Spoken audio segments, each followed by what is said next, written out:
A service of KIBMradio.com, the Internet's home for an all old-time radio.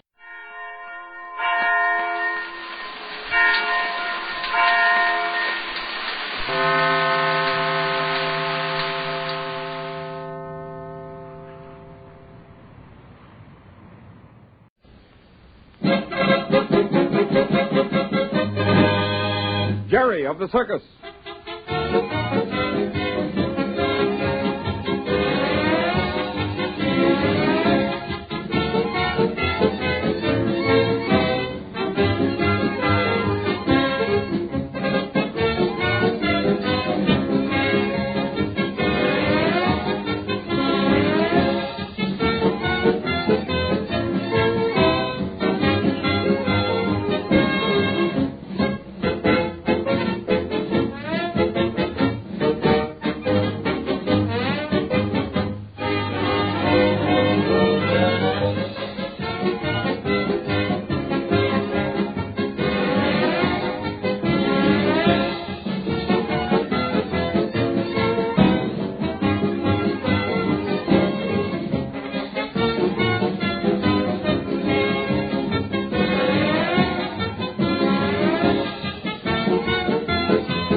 For Jerry of the Circus. Rags, be still. Now listen here, Rags. You've got to behave yourself, or I'll have to send you back to bunk. Yep, that's where they are. Back of those trees over there. Now, if we can just sneak behind that wagon, we'll be near enough to hear everything. Hey, fellas. Fine. Keep it down, will you? Yeah, Gabby wants to talk for a change. He sure hates to give anyone else a break talking. Say, listen. It's lucky you guys got someone like me to do the talking.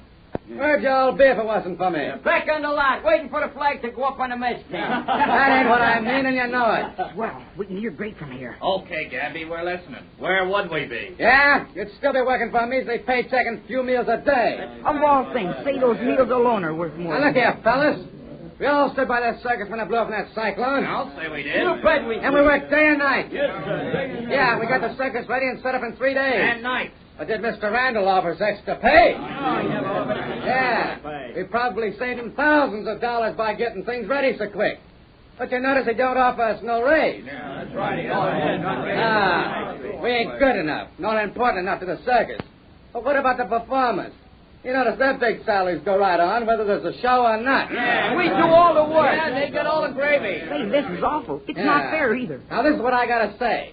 If we're important to the circus, we're worth more money. Yeah, I'd like to see him put on a show without us. Yeah, it can't be done. That's why I say it's safe for us to strike for a day or so. So Mr. Randall will come across fast. I sure could use some extra dough. Yeah, me too. Yeah, that's it. We could all use some money. And if we want it, we gotta strike. That's the ticket. We gotta strike. He'll come across. Yeah, you bet he will. We'll get our deserts. It isn't like we don't work for our money. We gotta get out of here quick. This is terrible the way they're talking. We'll strike. Come on, Rags, quick, before the men start breaking out. We can't hold any more meetings. Miss Randall must know how strong we are, understand? Sure, we get you. Mum's the word, Gabby. He can't put on no show without us, so if we all stick together... Good. Guess we got away without anyone seeing us. Rags, that's fierce. We'll have to do something about this setup. Gabby, of all people. I thought he had too much sense to pull a thing like this. Now, what's wrong with you? Oh, I see. It's Spike. Hi, Jerry. Gee, hello, Spike. Say, you don't know how glad I am to see you. Yeah? Why? I was afraid. I thought maybe... Hey, where were you heading? For the mess tent. It's a little early, but the flag ought to be up soon. Thought I'd just hang around and be one of the first ones in. Oh, that's swell. I was afraid maybe you were heading for that meeting. What meeting? The one Gabby's having. How'd you find out about that, Jerry? I just been over there. What? Say, what the dickens are you doing at a meeting like that? Well, you see, it's like this. Oh, now, Spike. listen, Jerry, you're only a kid. That's no place for a self-respecting boy. I'm disappointed in you, Jerry. Say, Mighty disappointed. You don't think I was joining in with that crowd? Well, it certainly don't seem like you. But your being there is just the same as admitting you agree with what they're doing. Oh, I wasn't in the meeting. Well, you just said you were. Gee whiz, no. See, what do you think I am, huh? I don't get you, Jerry. This is sure funny. Here I was scared to death you were going over there, and now you think I'm in with Gabby. Yeah. Well, I'm glad you haven't been taken in, Jerry. But I'm sure disappointed in Gabby. Yeah, me too. He always shot off his mouth too much, but I never thought he was dangerous. I can't figure it out at all. Of course, he always wanted to be someone important. Yeah, but this is a mean way of being important, turning against his own boss. Say, Spike, there were an awful lot of men over there. Seemed to me like all the stakers and most of the canvas men are in on it. Afraid you're right, Jerry. And the way they talk, they all seem to be strong for Gabby. Sure. And just because they think they'll make a little extra dough. You think Mr. Randall will have to give in? Well, I don't see how he can possibly put up the show in Stanton without stakers and the canvas crew. Or break the show down and load it either. Say, that's fierce, isn't it? What in the world will he do? I don't know. I was just talking to Murray, and, of course, he and I'll do all we can, but well, two men can't take down all that canvas. Uh-oh, the flag's up. Guess I'll wait here. Don't take the folks long to find out dinner's ready. Yep, and the meeting's over.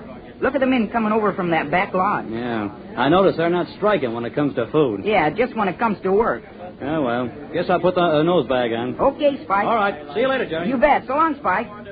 Oh, hey, Mr. Randall, I want to see you. Oh, there you are, Jerry. I was wondering why I hadn't seen you. Yeah, you got any news for me? I'll see. The men have just been having a meeting. I heard almost everything they said. How many men, Jerry? Looked like most of the stakers and canvas men and some of the roustabouts, too. Who's the leader?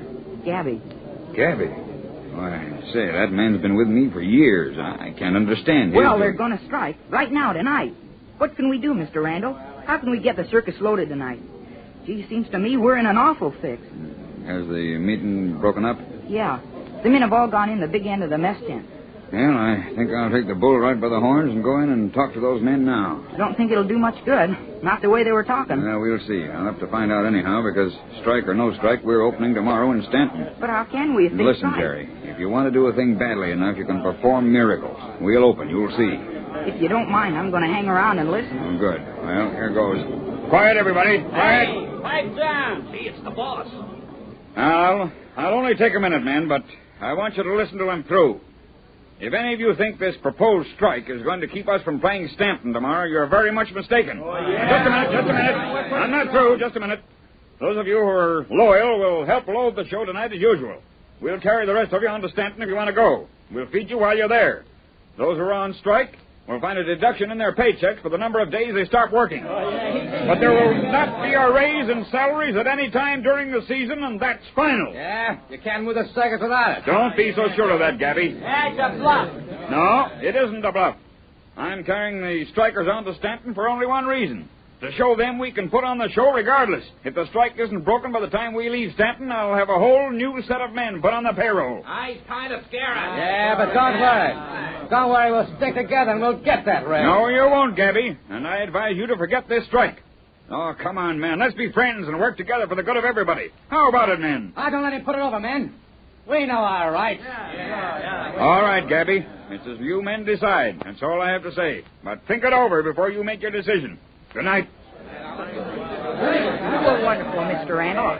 I don't see how they could strike after what you just said. No, thanks, Jerry, but you see, when people get mixed up about right and wrong, sometimes they can't think straight. I know, like kids. We want something so much that even when grown-ups tell us we're wrong, we just can't see it. That's exactly it. Well, here's where we belong. I guess I'll get another speech off my chest in the little end of the mess tent. You must be in a speechifying mood. Yeah. I'm just a soapbox orator at heart, Jerry. I sure like the way you kid, even when you're in trouble, Mr. Randall. Hey, listen, everybody. Mr. Randall's got something to say. I'll be short and to the point, friends, and I mean friends. I feel as if every trooper in this show is a personal friend that I can depend upon. You may or may not have heard that some rumors that some of the hands are threatening a strike. I'm not sure how far they'll go or how many of them will stick, but this show has to open in Stanton tomorrow. I'll say it does. Even Rags agrees with me. Now, folks, can I depend on you to lend a hand if we find ourselves stuck when it's time to break down the show tonight? You can count on me, Mr. Randall. Me too. Well, that's fine. That's what I call trooping. I knew every one of you would stand by, but I must say it is gratifying to hear you say so. Hooray for Mr. Randall! After Three cheers for our circus. Gee, Ray, isn't this great? It's sure swell to work with folks like this. Don't you worry about your circus, Mr. Randall. I'll say so. If Major Mike knows anything, this circus is going to be a cinch to move, and I'm here to tell you that I'm going to do the work of 10 men in spite of my size.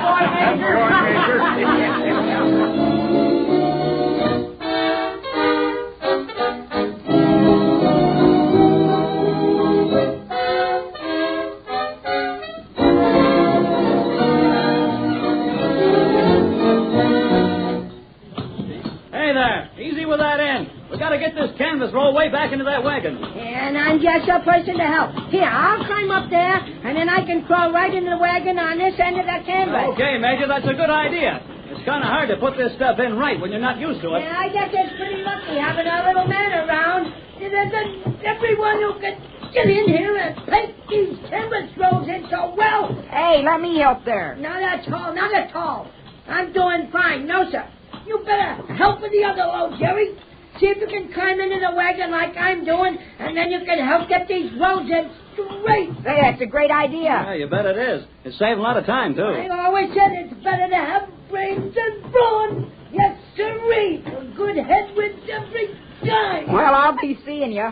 Thanks for the tip, Major. Not at all, Jerry, not at all. It's all for the good of the cause. Oh, hi, Mr. Randall. Hey, what time is it? After 3. Gee whiz, is it that late? I'm afraid it is, Jerry. Golly, do you think we can make it? I mean, get loaded in time to get to Stanton? Oh, I'm sure we can. If only you folks don't get so tired you can't work tomorrow. Oh, don't you worry about us. Of course, this work's different, and it is hard, but we can take it. Oh, I'm sure everyone's willing to do it. The only thing is I mustn't forget that we've got to set the show up first and then play a performance in the afternoon. Oh, we'll make it. You'll see.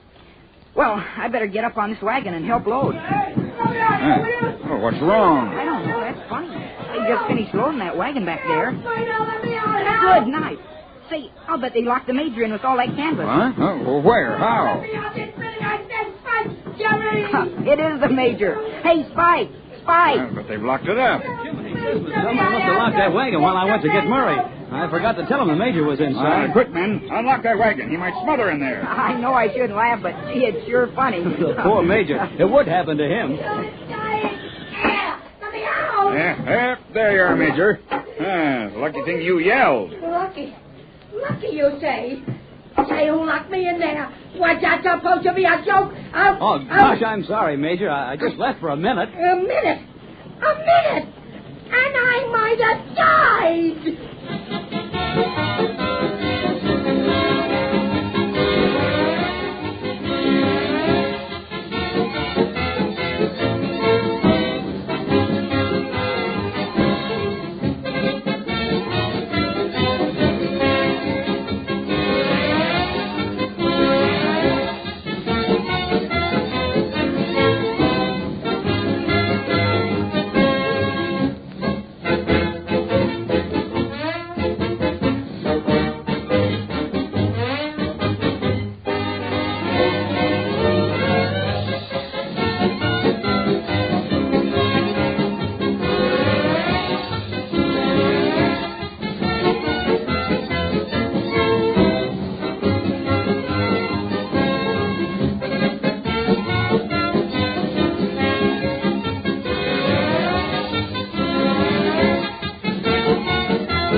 I got the crisp $50 bill in advance. I figured my client had a heart of gold. But after I was beat up, double-crossed, and shot at, I realized just how hard a heart of gold can be. From From the pen of Raymond Chandler, outstanding author of crime fiction, comes his most famous character as CBS presents The Adventures of Philip Marlowe.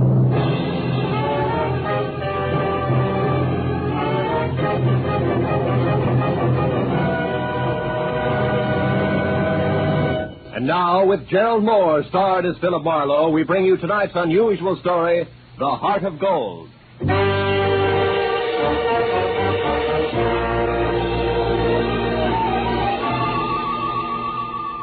I had spent the day trying to decide how to spend the day, and finally convinced myself Sunday afternoon was a good time to catch up with neglected bookkeeping. But I only got as far as the office door because a special delivery letter was stuck in the mail slot. I ripped it open and watched a crisp $50 bill flutter to the floor. Pinning it down with my toe, I turned to the letter, which was dated Saturday. Dear Mr. Marlowe, kindly investigate the party who lives at 1903 North Ogden Street to find out if his name is really Elliot Perdue and what his occupation is. Then please come to my residence at 5 tomorrow, Sunday. I live at the home of a friend, Arthur Stewart, 33 Lemonwood Drive in Bel Air. I sincerely hope that $50 will be a sufficient retainer. Truly yours, Helen Asher. Judging from the tone of her letter, it was obvious that Helen Asher didn't hire private detectives very often. Nevertheless, I glanced at my watch, which said I had to work very fast, and I headed for 1903 North Ogden. It turned out to be a small house near Selma Street. I got out of my car and walked up to the door.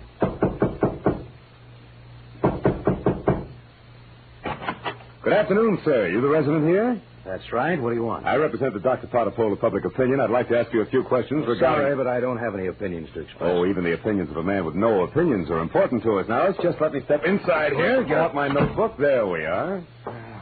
All right, but make it fast. Right. Now, what is your occupation? I'm an investment broker. With which firm? I'm independent. I see. And what is your name, sir? What do you need my name for? Well, for my personal records in case I have to come back. Elliot Perdue. Uh-huh. Do you have any hobbies other than horse racing? What do you mean? Those dope sheets and racing forms there on your desk. I'm quite an admirer of horseflesh myself. You're quite a character, too, aren't you? Working on Sunday and all? Well, you know how public opinion is. It goes right on, rain, shine, or Sunday. Excuse me a moment. Oh, by the way, what's your name? Marlowe. Philip Marlowe. Okay, Mr. Marlowe. Stand still, because I'm not kidding about this gun. Now beat it back to whoever hired you and tell them they're being very clumsy about a very delicate situation. One more move like this, and they won't get another chance. I knew Perdue meant business, so I left without an argument. Well, at least I had a repeat on the name, Elliot Perdue, and the occupation of bookie to toss at Helen Asher when I met her at 5 o'clock. In Bel Air, I eventually found 33 Lemonwood Drive. 200 yards of palm trees stood at rigid attention while I drove through the gate and up to the house. When the butler opened the door, he stared at me like my hat was on fire. Yes, sir. Did you wish something? Yes, I'd like to see Mrs. Asher, please. Mrs. Asher? Oh, good heavens. Mr. Stewart. What's the matter, Robert? Why is it... I'm Philip Marlowe, Mr. Stewart, a private detective. I have an appointment with Mrs. Asher. Is she at home? Oh, Mr. Marlowe, perhaps you can help. I don't know what to do. It's such a terrible thing. What's happened? Upstairs, not 5 minutes ago, Mrs. Asher shot herself. Shot herself? Please, if you'd come up with me. Yeah, sure, of course. I'm certainly grateful for your help, Mr. Marlowe. Yeah, this is her room. She's in here. There. Yeah, she's dead, all right. Shot herself in the left temple. Whose gun is that, Mr. Stewart? Well, it's mine. I kept it in the desk downstairs. Did you find her? No, Roberts did. I was out in the hothouse working with my orchids. You see, I've been out of town. I just came in this morning on the super chief from Chicago, and I wasn't expected back until Wednesday. Yeah, look, Mr. Stewart, do you mind telling me how well you knew Mrs. Asher? Oh, very well indeed. Ever since the accident 3 years ago, she lived in my house under my care. The accident? Yes, that's how she got those scars on her cheek and neck. As you can see, my hands were burned at the same time. Would you mind telling me about it? Well, I was living in Canada at the time. One day, my wife Florence and I went to a camp near Quebec, and we met Helen Asher our first day there. She was a pathetic, lonely woman, a widow. Oh? That very night, while she was visiting us, the oil stove in our cabin exploded. Oh. Florence, my wife, was killed. Mrs. Asher was severely burned. It was ghastly. I can imagine. Mrs. Asher had no one, so I thought the least I could do would be to care for her, since I knew the accident had been caused by sheer carelessness on my part. You took over full responsibility for her? Yes, I did everything I could think of, but she never quite got over the shock of that night, and now this. It's horrible. Have you notified the police yet? No, You better do it right now. Yes, I'll go right downstairs and call them.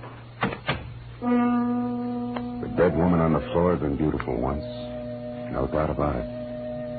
This was my client, and a certain $50 bill was burning a hole in my pocket. I wandered over to a writing table, and as I looked down, I noticed that the Sunday sheet had been torn off the memo pad. It bothered me. Tomorrow should mean nothing to a suicide, yet Mrs. Asher's memo pad showed Monday already. The sheet was blank, but on a hunch I tore it off and stuck it in my pocket.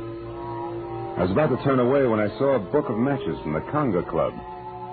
So I picked that up, too, and then I left. I drove around for some time trying to figure things out. Then I went down to police headquarters to see one Lieutenant Ibarra. It's suicide as far as we're concerned, Marlowe. Everything checks. Mrs. Asher was despondent and she killed herself.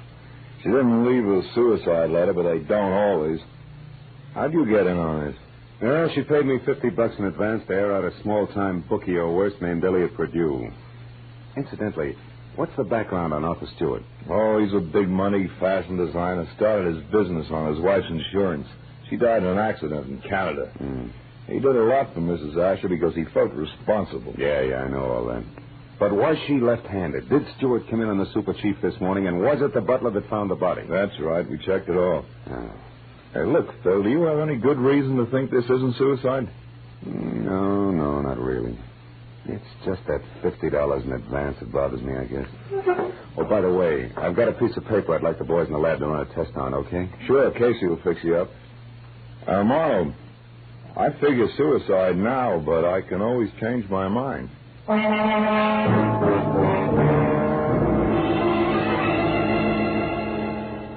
I went down the hall to the police laboratory and handed the blank page of the memo pad to Casey. 10 minutes later, he explained that the impression showed a left-handed person had written a number, Bradshaw 711, with a wide-point fountain pen, probably on the page just above the one I'd given him. Well, I thanked him, dropped 4 bits in the Christmas fund bottle, and found the phone. I dialed Bradshaw 711 and waited.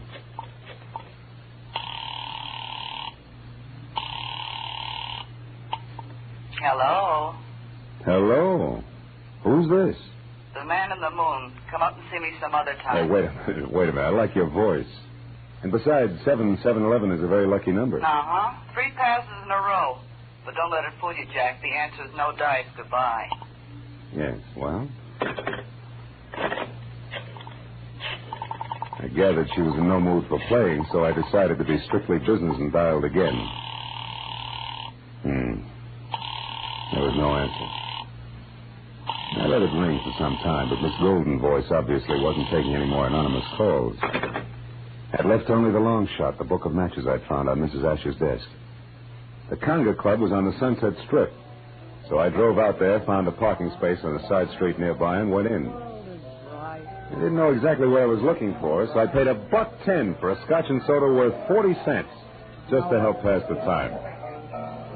An amber spotlight was glistening down on a set of sequin contours that would have melted the Ice Age down to a fortnight. And she was singing. For wherever my man is, I am his forevermore.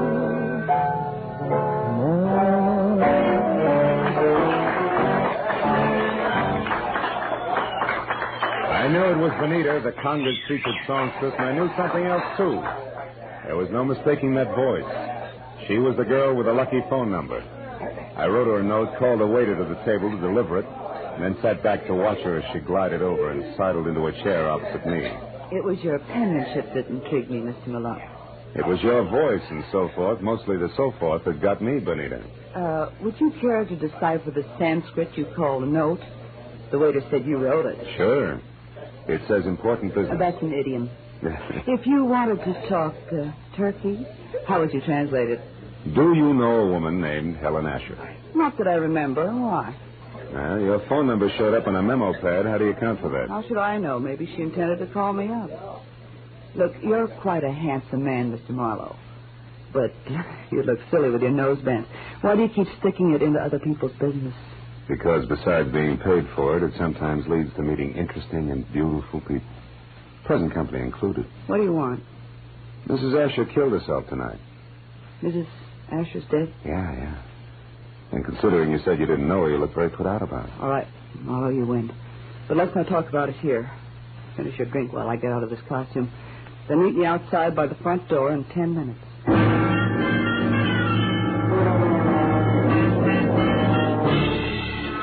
When she headed for the back of the club, I headed for the front. I got out the door and down in my car just in time to see her leave by the stage entrance. She jumped into a yellow convertible, ripped down Sunset Boulevard, turned onto Doheny, and scraped to a halt in front of the Regent Apartments. At the door, a tall, sunburned man popped up from somewhere and intercepted her. It was Elliot Perdue. A short but hot argument took place, and apparently Perdue won, because they went in together. I found the name Benita Malone over the mailbox in number 5, and got to her apartment door just as the second round started. No, I haven't changed my mind, Elliot. I've been doing a little research since you threw me over, Benita. I've got you and your precious plans right here in the palm of my hand. What are you talking about? This little heart-shaped locket on this little golden chain. Let me see that. No. I'm not showing this trinket until just the right moment. Listen, Elliot, I don't know what's brewing in that slimy brain of yours. But get this, if you try to monkey with my life again, so help me, I'll kill you. Now, get out. Benita, would you be interested if I told you that I know Mrs. Asher's secret? And would you be interested if I told you that Mrs. Asher killed herself tonight? That slows you down, doesn't it, bright boy? Yes, but it doesn't stop me, beautiful. I'll be seeing you before you know it. I ducked into an alcove and heard Benita slam the door on Perdue's coattails as he left.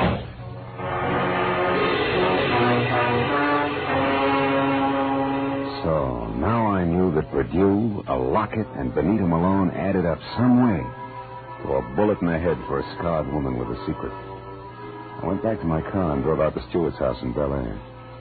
When you were here before, Marlowe, I was so upset I hardly realized you were a private detective. You had an appointment with Mrs. Asher. Had she hired you? Yes, to investigate someone, but she didn't live long enough to give me the details. Now, what sort of trouble could she have been in to have needed a private detective? I don't know. But perhaps you can help me find out by answering a few questions. Anything at all, Mr. Marlowe. Does the name Elliot Perdue mean anything to you, Mr. Stewart? Elliot Perdue? No, I'm afraid not. How about Benita Malone? Yeah, I've never heard of her. You know anything about a heart-shaped locket on a gold chain? A locket?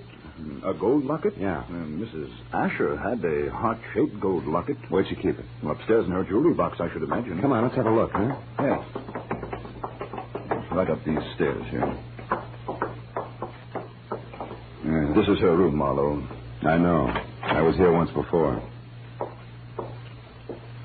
Why? It's not here. It's not on her dressing table. Her jewelry box, it's gone, Marlowe. But you think that... Elliot Perdue has it. I can't understand this. What's the locket like? What's inside it? Just a picture. It was valued by Mrs. Asher because it was the only one she kept of herself the way she looked before the accident. Now, why would anyone else want that? I don't know. But when we get that locket, we'll get a lot of answers along with it.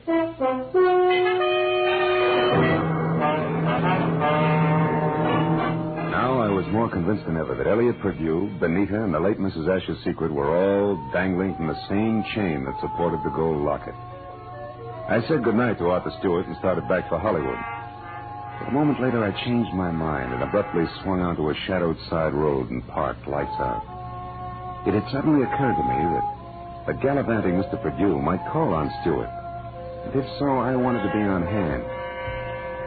40 minutes later, I was about to call off the cloak and dagger routine when I heard the sound of a powerful motor roaring out of Stewart's driveway. I looked up just in time to see a long black Nash whip by with Stewart at the wheel.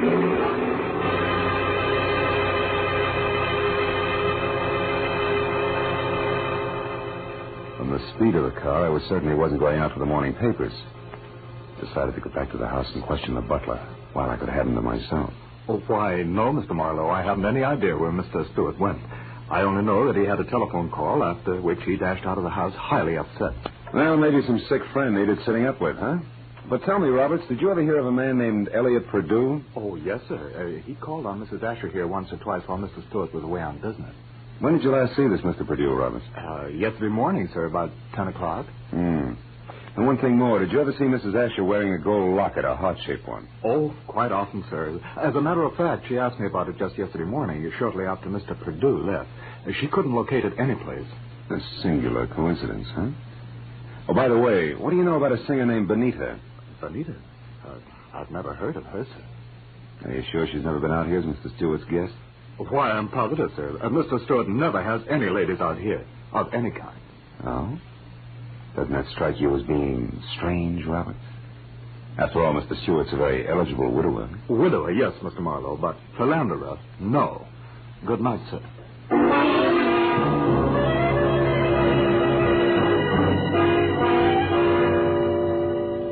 As I drove back to Hollywood, I tried to figure out where Arthur Stewart had gone. But I had about as much to work with as Gypsy Rose Lee after a third encore. Well, after discounting Benita's place in the conga, there was only Elliot Perdue's house on North Ogden. 15 minutes later, I walked up to it, but the place was as dark and as quiet as the inside of a coffin. I was about to turn back to my car when suddenly I caught the reflection of a sliver of light bouncing off the glass in Mr. Perdue's living room. I found the back door lock easy to bluff. A moment later, I stepped into the living room. Marlowe, how did you know I was here? Mr. Stewart told me. You're a liar. Arthur wouldn't... Arthur? Well, you see, Mr. Stewart and I... Oh, no, it's Mr. Stewart, huh? Wait a minute, there's someone outside. Perdue. Put out your light. Now, when he finds you, keep talking. Say anything. I'll be behind the door. Here he is.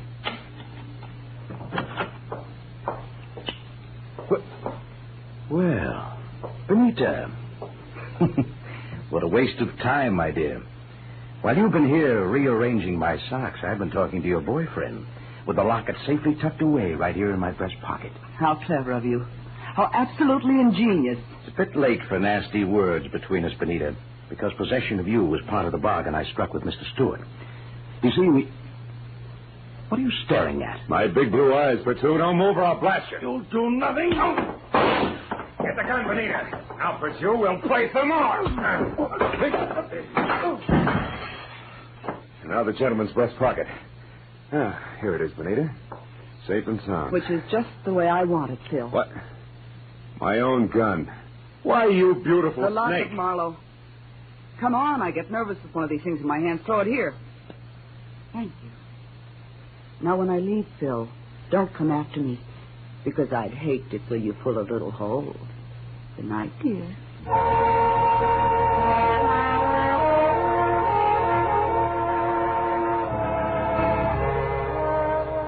When Benita stepped out of that house, I solemnly swore I wouldn't trust another woman for the next 100 years. But a groan from the body on the floor brought me back to 1948 and Elliot Perdue. I knew that he had seen the picture in the locket, so I went to work on him. Come on, Perdue, snap out of it. Come on. Huh? Oh, it's you, Marlowe. Who'd you expect, St. Peter? What was in the locket, Perdue? I don't remember. Maybe a call on Lieutenant Ibarra will refresh your memory. I doubt it. And we better start playing games again. We'll start with one called Slap, Slap, Perdue. No, let me alone, Marlowe. Get your hands off me. You ready to start singing, huh? All we need now is the right lyrics. No. Come on, Perdue, talk. Stop it, I'll talk. Good. Now, why did Mrs. Asher kill herself? Because she had a good reason. Like what? It's a long story. Make it short. Okay, Marlowe. Here goes.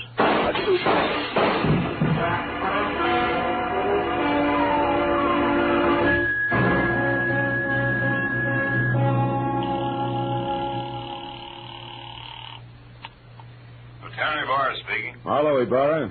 There's a 5-minute-old corpse lying in his living room at 1903 North Ogden. Name is Elliot Perdue. 3 shots through a closed window. I was lucky. Any description of the killer? No, none. Now, look, Ibarra, right now I'm going after a songbird named Benita Malone at the Regent Apartments on Doheny. Will you cover me there without sirens? Sure, Marlowe. I'll attend to it in person.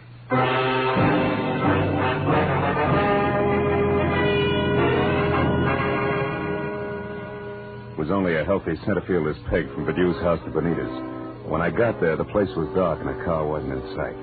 I decided to try the conga club. But as soon as I walked in, I began to worry because if Benita had wanted to get rid of that locket, she'd have had enough time to bury it at Forest Lawn. But I didn't know Benita, because Miss Oomph herself was singing in the amber spotlight, and dangling from her soft white neck was the heart-shaped gold locket. I love him. Because he's wonderful.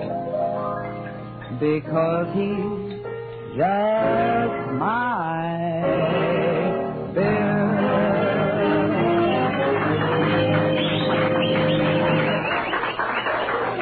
When she caught my eye, she smiled like a maitre d', and the moment she was through with her song, she headed back in my direction.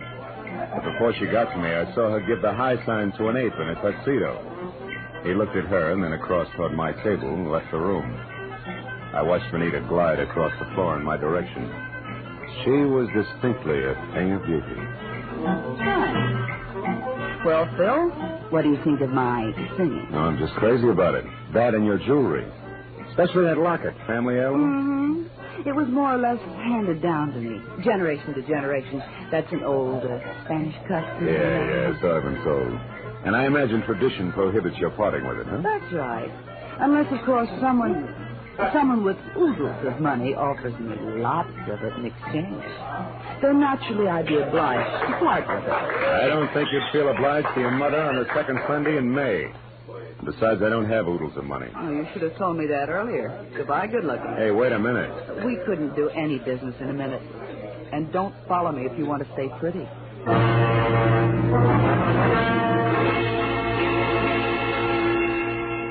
She pivoted on a spike heel and took off for a dressing room, and I knew that if I followed, I was scheduled for a nasty tete-a-tete with an ape in a tuxedo.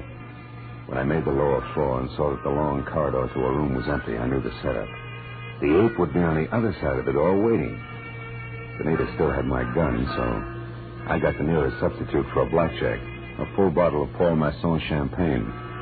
Then I walked noisily down the corridor as far as her door and knocked. Turned the knob slowly, kicked the door open, and stood clear. It worked. The ape's hairy hand was wrapped around my gun, and it came down in an arc that was never interrupted. And that left him off balance. The ape hit the floor, and before Benita had a chance to close her mouth, I ripped the locket from her neck, picked my gun up, and ran. I didn't stop until I collapsed against the store window. Then I opened up the locket. 2 minutes ran out on me before I realized what was wrong with the picture. Then I knew. Arthur Stewart's home in Bel Air was my next stop.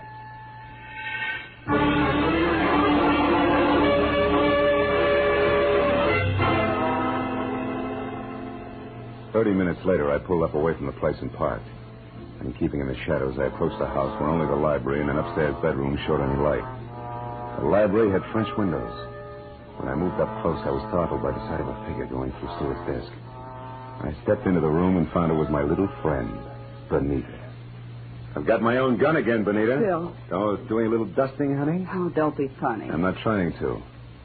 How is it you're not upstairs helping Stewart pack? Because I've already finished packing Mr. Marlowe, and don't turn around. That was well done, Benita. Oh, fine. Sucked in by a little decoy sprinkled with sequins. Never mind the pose, Marlowe. Just toss your gun on the couch over there. Now. That's better. You know, Marlowe, I can't say that I'm very sorry for you. I don't expect condolences from a character who murdered a woman this afternoon and a man this evening. You killed Mrs. Asher? Yes, and that blackmailing scum Purdue as well. But both murders were very necessary, Benita. Even as Marlowe's here will be. Come over here, Benita, behind me. Hurry, Arthur, let's get out of here. Don't worry. And now, Mr. Marlowe, it's time for you. Well, thanks, Benita. You swing a beautiful bookend. You know, I had you figured all wrong. No, don't mention it, dear. I heard the cops coming anyway. You sweet child. We're in here, Ibarra, all of us. Oh, I figured you'd be out here when you didn't show up at that Songbird's place. Well, what's this? The little man on the floor with a large bump on his head is Arthur Stewart, the man who killed Elliot Purdue to keep him from telling me the truth about Mrs. Asher, and the man who killed her this afternoon. So Mrs. Asher didn't commit suicide after all. No, but she wasn't murdered either. She died in that accident in Canada 3 years ago. What are you talking about? Well, the woman that Stewart killed here this afternoon wasn't Mrs. Asher. It was his wife, Mrs. Florence Stewart. You see, there must have been a mix-up in identifying the bodies of the two women at the time of the accident. Mm-hmm. Stewart and his wife had Mrs. Asher buried as Mrs. Stewart. Then they collected the insurance neat, huh? Yeah. But what happened? Yeah, it's simple. Stewart got bored with his scarred and unattractive wife, and he started running around with choice little numbers. Like Benita here. Phil, honest, I didn't know a thing about this. Stewart told me that Mrs. Asher depended on him so heavily that she'd be crushed at his seeing another woman. But I didn't know she was his wife. Marlowe, how do you figure this all out? From a locket that belonged to the woman we knew as Mrs. Asher.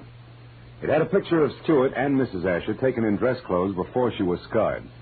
Yet Stewart claimed that he and his wife had only met Mrs. Asher the day of the accident. And on a camping trip at that. But, Phil, I saw the picture, too, and I didn't figure that out. That's because you were too busy trying to figure just how much the locket was worth to Arthur Stewart. Or to anybody. In cold cash. You were blinded by all the dollar signs in front of your eyes, baby. Why, Phil, how can you say such things?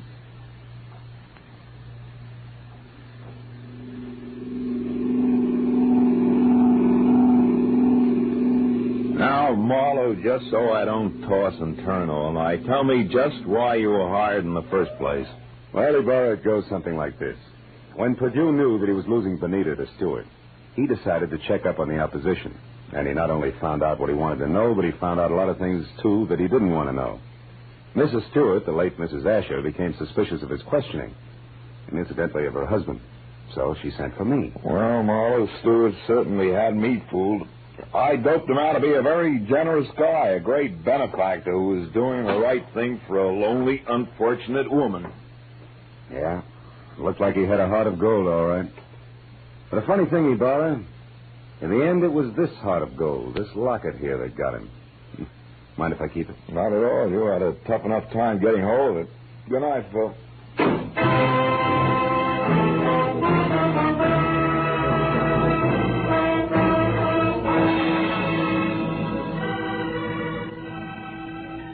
Well, by the time I got back to my apartment on Franklin, the sky was beginning to fill with the soft gray of morning. I pulled the blinds down in my bedroom and sat down for a last cigarette. I had mixed with a lot of funny people that day. But for some cockeyed reason, I kept thinking of Benita Malone, a girl who was no better than she had to be. Finally, I put her out of my mind, and I was about to turn off the desk lamp when I noticed my memo pad. Still read Sunday, which was understandable. But scrawled across the top sheet was a telephone number. And I couldn't figure how it got there. It was written in crimson lipstick. Bradshaw 7. 7-Eleven.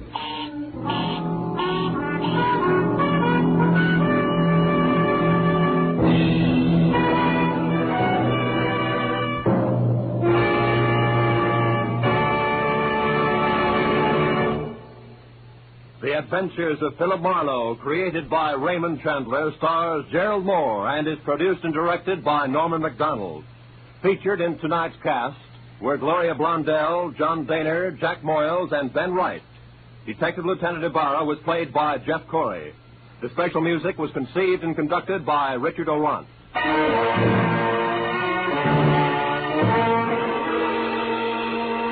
Be sure to be with us again next week when Philip Marlowe says... They were all after it. An importer, a beautiful woman, a nut, and a guy I couldn't figure out. But before we were through, one was in the hospital, two were in the morgue, and the fourth was waiting for the hangman. All that because of a blue burgonet.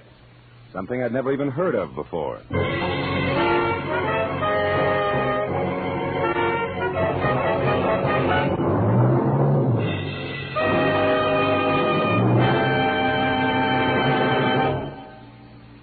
Dr. Fabian, the ship's doctor in cabin B-13, tells a new story of danger in far ports tonight over most of the CBS network stations. Tonight's story, The Island of Coffins, is another original drama by John Dixon Carr, famed mystery writer. You can hear it when the ship's whistles sound outside cabin B-13.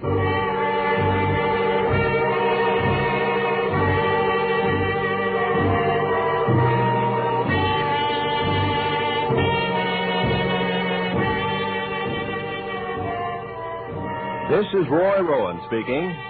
This is CBS, the Columbia Broadcasting System.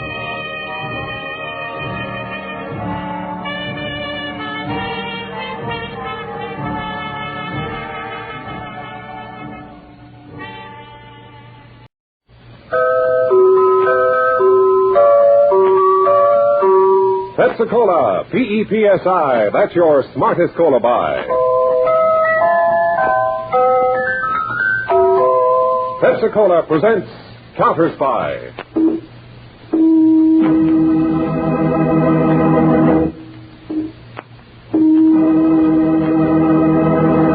Washington calling David Harding, Counterspy. Washington calling David Harding, Counterspy. Harding, Counterspy. Calling Washington.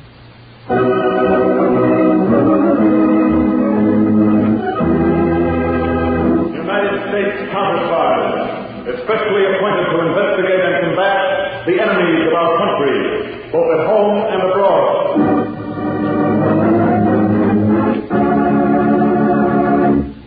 Tonight, the case of the Murmured Million.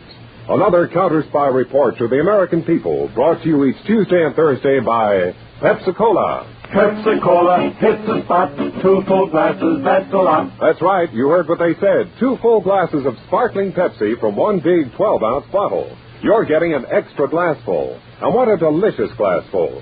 The most refreshing, delightful cola that ever tickled your taste. You can't top Pepsi's tangy flavor. And that big, big bottle saves you money, goes twice as far. Pepsi is America's big, big favorite. And America's biggest cola value. So why take less when Pepsi is best? Whenever you reach for refreshment, remember. Why take less when Pepsi's best? And now to Counterspy.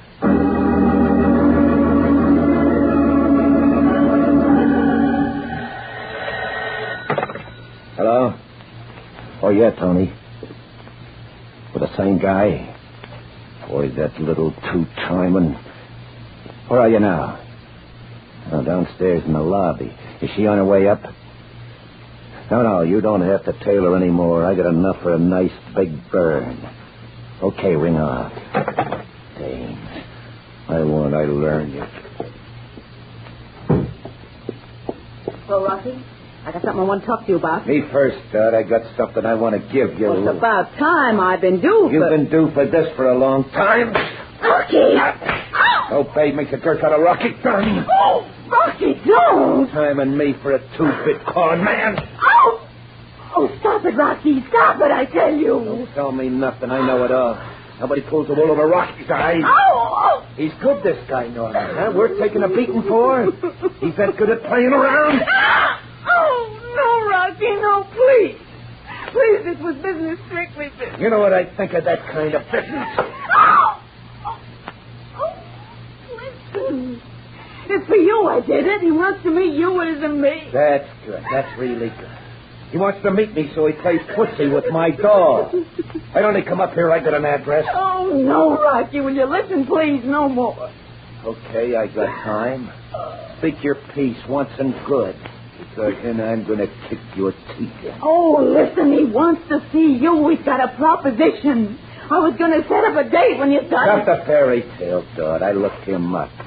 He's a con man, a lone wolf. What does he want from me? He's got a deal. He needs your syndicate behind, a big one. Yeah? He wants me to bring you to him 2:00 this afternoon. A beach on the south shore of Long Island. A beach? Yeah, he don't want to take no chance on anybody overhearing. Oh, sharp cookie, huh? Oh, Rocky. Rocky, you believe me, don't you? Maybe yes, maybe no. But we'll keep that date. Yeah, I like that beach idea. Because if this ain't level, Dot, I'll see that you and the boyfriend go for a long swim. One way.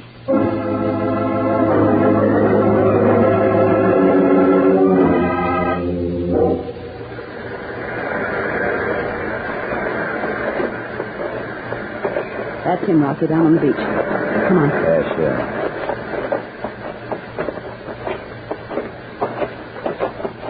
Hello, Mr. Norman. Hello, Dorothy. Rocky, this is Bill Norman. Bill, Rocky Dunn. Hiya. How do you do? Well, let's hear your story, Norman, and it better be good. I ain't in the habit of being dragged 50 miles from nowhere just to talk to a guy. All right, Mr. Dunn. Dorothy, would you mind taking a walk? Look, fella, that's part of my business. This is level, and anything you tell me, I'll tell her anyhow. That's perfectly all right with me. I just don't want her to hear what we say. What kind of sense does that make? Simple. If anything should go wrong and we should be arrested, always a possibility. You could testify only to what you heard, not what Rocky told you, I Do said. you think that I would... No, not at all, Dorothy, not at all. I just don't like to take chances. Smart character. I'm getting in arrest. Go on, Doc, take a watch. Okay. All right, Norman, start talking. Well, first, you'd like to know a little bit about me, wouldn't you? No, I've been doing a little checking. William Norman, alias Walter Nolan, con man, swindler, 3 to 5 year stretch in the Harrisville pen, year at Cluton prison, and strictly a lone wolf in operation. Pretty complete. Yeah. Now, what's the pitch? $5 to $10 million a year, net. Big pitch. You're interested? I got a catcher's mitt, start throwing. It's a refinement of the protection racket. Protection? You got out of that in the 30s. It's too risky. The cops and the good citizens get mad fast. This isn't risky. I don't like to take chances. That's why I met you out here on the beach. You can't wire the air and the sea. Huge. What do you want from me? I'm not forgetting you got a rep as a lone wolf. And I'd keep it. Except that now I need your organization. Why? You've got men in most of the big cities in the country, haven't you? That's right. Takes a big outfit to run a gambling operation, and they're tough enough to run any protection racket ever invented. There'll be no violence at all attached to this. I don't like force. You can make more with brains. What do the boys do, then? Wreck a $20 million corporation. 20 million? For that, you need an army. Not if you do it with words instead of violence. You still interested? Yeah, I always like to hear a guy talk in millions. What's the name of this outfit we're going to wreck? We? In already? Could be. If the setup's as sure as you are of yourself. It is. The name of the outfit is the Double Circle Products Corporation. Oh. Now, you just sit down and be comfortable, and I'll tell you how Mr. Blake, the president of Double Circle, is going to help us turn a murmur into millions.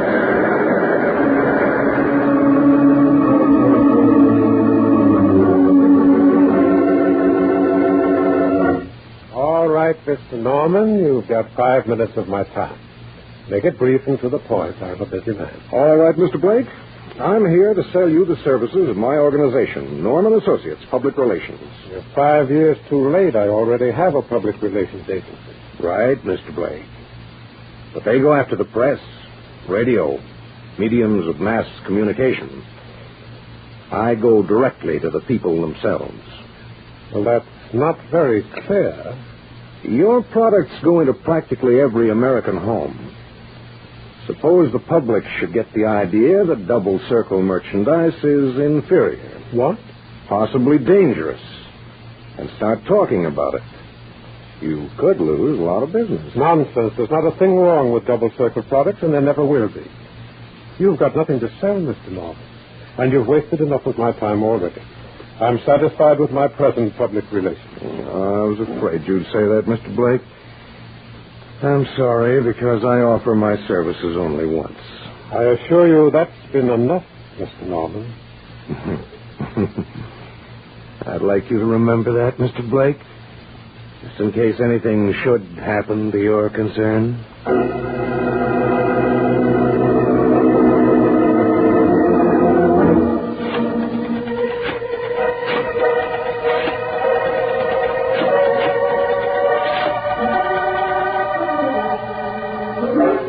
Dorothy? No last names, please. Will you tell our mutual friend to put our plan into operation? Yeah. Just as I outlined. Subways, railroad stations, ferries, wherever people gather. That's right. I'll keep in touch with you.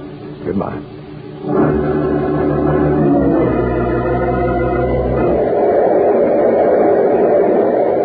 These subways are getting more crowded every day. Yeah. Your wife any better, Tony? Worse, Mike. Hands are all burnt, blistered. Huh? Doctor says it was that stuff she was using made by the Double Circle Company. Ooh, bad, huh? Well, you saw what it did to her hands. We'll never buy Double Circle again. Mabel, did you hear that? Double Circle. I bought some of that junk myself. Hello, Jeff. Where's the wife? Thought you was going to the theater with us. Yeah, she can't. She got some kind of metal poison and using that Double Circle product. I'm going to sue that company. Yeah, arsenic. And the stuff was made by Double Circle. I heard it from the man whose wife was poisoned. Don't try to sell me Double Circle. I'm no dope. Jane, take my advice. Don't go near that Double Circle stuff. It's poison. Double Circle sure is good if you want to drop dead quick. I wouldn't buy Double Circle, not if they gave me the company. You hear about Double Circle products? They ought to be sued for selling them. It's poison. If you want to drop dead quick. I won't buy Double Circle. They ought to be sued. It's poison, asshole. Poison.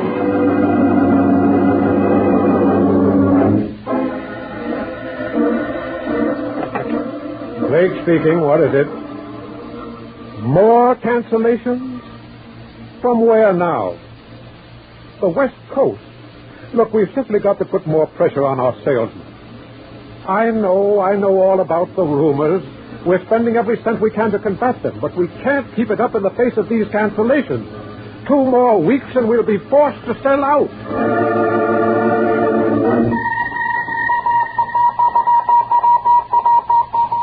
From Federal Securities Commission to David Harding, Chief, United States Counterspies. Request preliminary investigation into failure of Double Circle Products Corporation. Stockholders' loss enormous. Evidence of malfeasance or fraud should be forwarded to us for prosecution.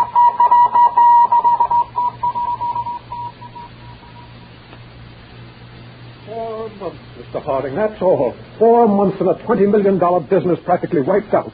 We just have to sell with cancellations outnumbering orders by 4 to 1. Well, Mr. Blake, about those rumors about your product. They're not true. They never were true, and they're not true today. We know that, Mr. Blake. They couldn't be.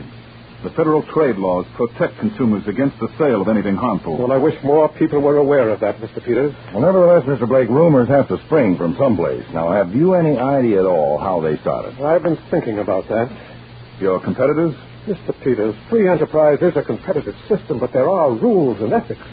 Every one of my competitors offered to help me weather this, but it was no use.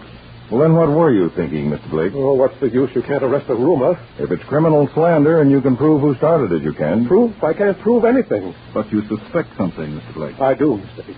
Well, then we'd like to know those suspicions. All right, Mr. Harding. I'll give you my suspicions in one name. William Norman. Norman? Yes, he runs an outfit called Norman Associates, Public Relations.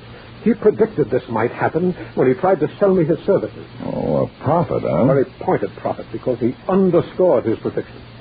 When the rumors started, did you try to get in touch with him? Well, not at first, Mr. Peters, but later on I did. In fact, I offered to retain his services to see if that would stop the rumors. But he wasn't for hire then, was he? How did you know, Mr. Harding? Well, he'd have been stupid if he had been. It's easy enough to start gossip, but almost impossible to stop it. Suppose this Norman did start those rumors, Chief. It'd be just as impossible to prove it, won't it? Well, perhaps not. But before we jump to any conclusions, I want to know more about William Norman. Well, my secretary has his address and phone number, Mr. Harding. I get it, Peters. And put Norman's name through the works. I want to know everything about him, from the day he was born until the day you hand me your report.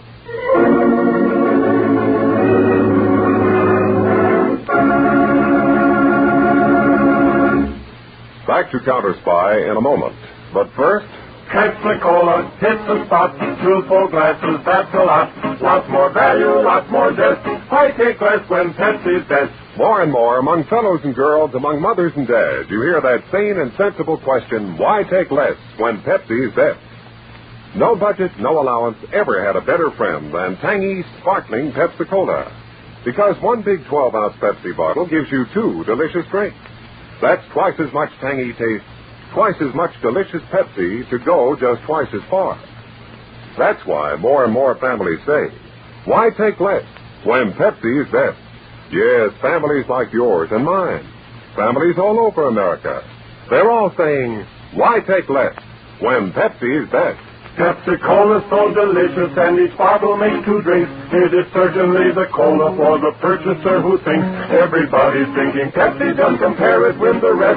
So much more and so much finer. Why take less when Pepsi's best? Today, tomorrow, always. Get America's biggest cola value. Take home a carton of 6 big Pepsi bottles. Insist on Pepsi at the store. And say Pepsi at the fountain. Say Pepsi at the stand. Say Pepsi. Whenever you reach for refreshment, remember, why take less when Pepsi's best? Now back to Counterspy. Bill Norman, the immaculate racketeer, has just put his proposition to another important businessman. Mr. Norman, it's simply no use. This company is satisfied with its present public relations setup. It's funny. That's the same thing Mr. Blake said to me. Blake? Well, the Double Circle Corporation. You read about their failure and forced sale, I imagine? Yes, I did. He might have forestalled all those nasty rumors if he'd employed the services of an alert public relations agency like mine. I'm not sure I like what you're saying. Well, I'm not saying anything. I'm just trying to sell you. Make your sales point a little clearer. I don't like talking business in offices. Suppose we go for a drive. I have my car downstairs. Suppose I don't. Well, it's a free country. Do as you choose. Blake did. Yes. Well, I hope you don't have the same difficulties. Good day. Wait a minute. I think I will go for that drive. Wise decision. I want to see all your cards. I'd be glad to show them to you. As long as there are no kibitzers around. Let's go, Mr. Sanford.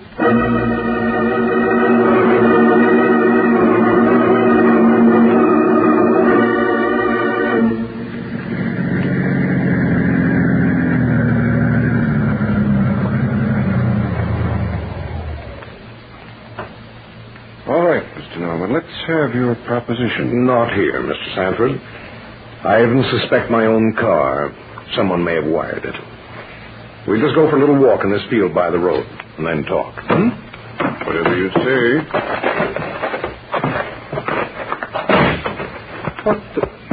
What are you doing? Just making sure you're not concealing anything. What do you mean? I once made a record unwittingly. Concealed microphone. They played it in court. Liked my voice so much, they gave me a year's engagement in a penitentiary. I don't want a return date. Well, now you're becoming candid. I'll do even better. I'll become blunt. The rumors that caused the failure of the Double Circle Corporation. I started them and spread them. That's quite an admission. Isn't it? Suppose I repeated it to the authorities. We have no witnesses. I'd simply deny it and then sue you for slander and defamation of character, on top of which rumors about your products would start. And with what your company sells, think of the pleasant tales I could invent. Just a dressed-up version of the protection racket, huh? Well put, Mr. Sanford. Only you protect yourself against words instead of violence. And how much would this cost the corporation? 1% of your gross business. 1%? Are you crazy? We do nearly $50 million a year. I know. That's what makes 1% so reasonable for my kind of public relations. $500,000? Well, I can't say yes or no just like that. You can't say no. But I'll give you time to figure out a way to say yes. Call me the first of the week. We'll go for another drive and complete our business.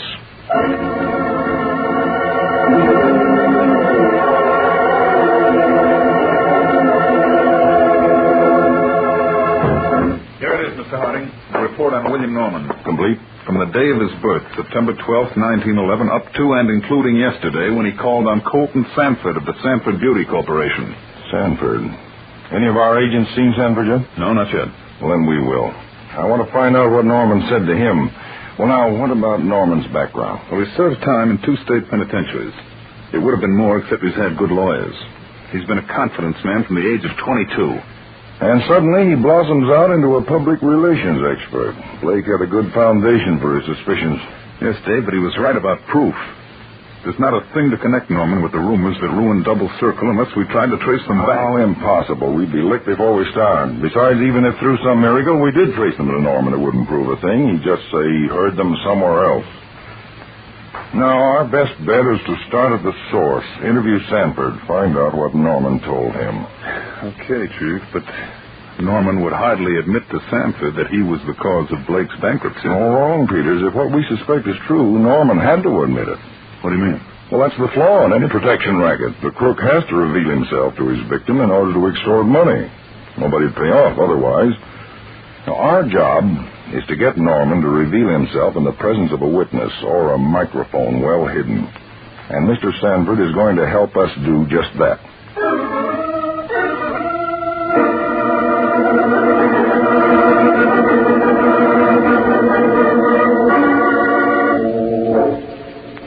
That's right, Mr. Harding. You and Mr. Peters have reconstructed the whole picture.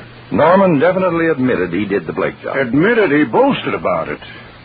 But if you've got any idea about my testifying in court, forget it. It would be my word against his, and you couldn't convict him without supporting evidence. Well, if we got that supporting evidence, you'd testify, wouldn't you, Mr. Sanford? With pleasure. But how are you going to get it? I told you Norman won't talk with a third party around. I told you about his searching me.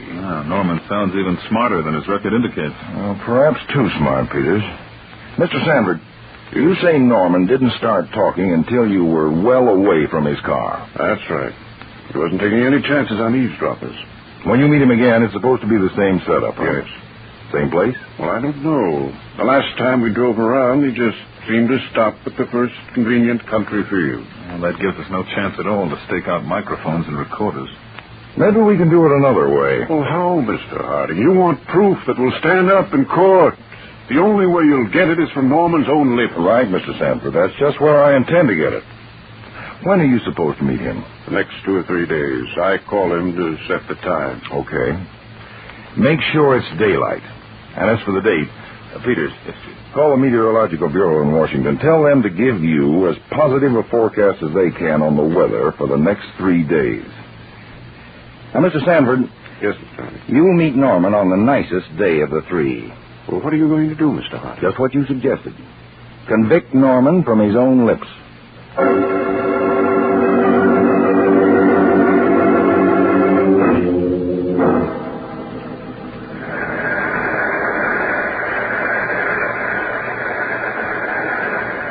You certainly picked peculiar places to meet, Mr. Norman. What's wrong with the beach? Pleasant breeze, nice surroundings. Can you think of a better place to do business? You've got a point. If we do business. Do we? Look, how do I know you're not just cashing in on Blake's bad luck? Maybe you had nothing to do with the rumors that ruined him. After all, a rumor campaign like that would take a lot of men and money, a big organization. You're right, Mr. Sanford. And I've got an organization behind me. One of the biggest syndicates in the country. The Syndicate of Rocky Dunn. Rocky Dunn? Yeah, so you read the papers. Well, I give the word, and in 2 hours, his men will be spreading rumors across the country about every product you make. Now, do you pay off, or do I give the word? I'd still like more proof. Okay. No, wait a minute. Don't go. I don't like to waste my time. I know how rumors can spread. Every now and then, from nowhere, comes the rumor that some famous person is dead. So? Let's pick a name. Say, Bert Clancy, the baseball player. He's in good health. If I hear he's dead from some public source, then we can do business. That's not bad, Mr. Sanford. In fact, it's good enough for me to file for future use. Then it's a deal? Yeah. And when you hear Clancy's dead, call me. I'll come around to collect my first quarterly retainer.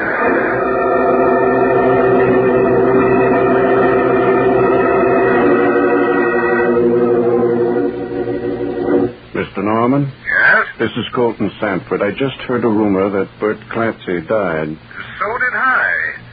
Funny how those things start, isn't it? Isn't it? Incidentally, we've decided to retain your firm for public relations. Oh, I'm glad to hear that. If you'll drop around our conference room in about an hour, our vice president in charge of personnel will outline the company policies. Oh? And, of course, give you your first quarterly retainer. Splendid. I'll be very interested in learning the company policy. 1 hour, then. Goodbye.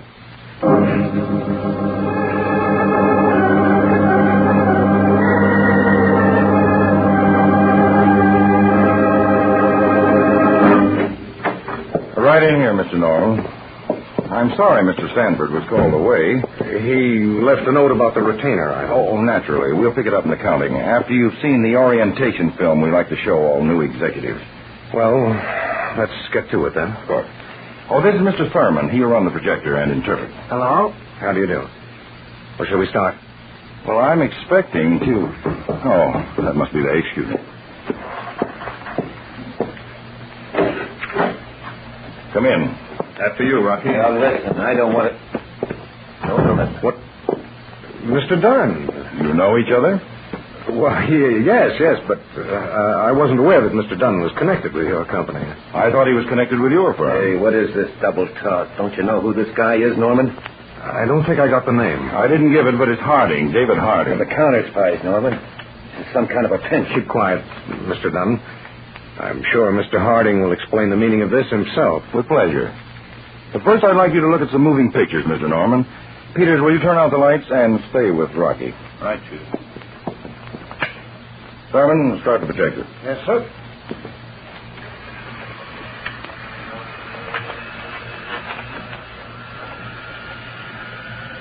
Recognize yourself, Mr. Norman? Yes. I must say I photographed better than Mr. Sanford. Hey, look, I don't have to... I thought silent pictures were passé. Well, not always. Notice this next shot, the way the camera zooms in for a close-up. Telephoto lens. Oh, yes, Now, this is all very interesting. Is there any point? Definitely, Mr. Norman. I'm arresting you for extortion, criminal slander, and whatever other counts we can dig up against you. On the basis of this film? Yes. It's silent, Mr. Harding. I was discussing legitimate business with Mr. Sanford when you took them. And if he says different, he's a liar. The pictures say different. You'll notice how Mr. Sanford kept moving around to keep your face toward one of our cameras. That had a purpose. I don't bluff easy, Mr. Harding. You don't have to. I told you Mr. Thurman was the interpreter. What's Norman saying on the screen now, Thurman? I've got an organization behind me. One of the biggest syndicates in the country. The Syndicate of Rocky Dunn. What? That's how we picked Rocky up. Smart guy, huh, Norman? You blabbering little no. Hold him, Peter. Cut it, Rocky. I'll show you, you fool. Don't you see it's a trick? Rocky always had a reputation for a quick trigger temper. Now, look here, Mr. Harding. Why don't you give it up, Norman? Mr. Thurman is a lip reader. Lip reader? Yes, and he'll appear in court, together with a dozen other expert lip readers to testify to every word you said. On top of which we've got Rocky in as a pickup order out for his girlfriend, Dot, to round out our case. Lip reader? That's right, Norman. Come on, Peters, let's get him to headquarters. Looks like that's the only way we'll convince him this arrest is not a rumor, but a fact.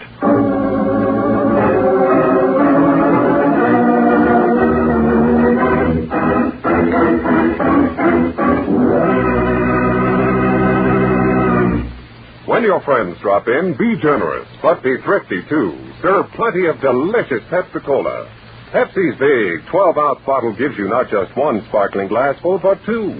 Get a carton of 6 and serve 12 delicious drinks. Yes, Pepsi is America's biggest cola value. You get twice the tangy taste, twice the refreshment, twice the Pepsi. So why take less when Pepsi's best? Whenever you reach for refreshment, remember... Pepsi-Cola, get to stop.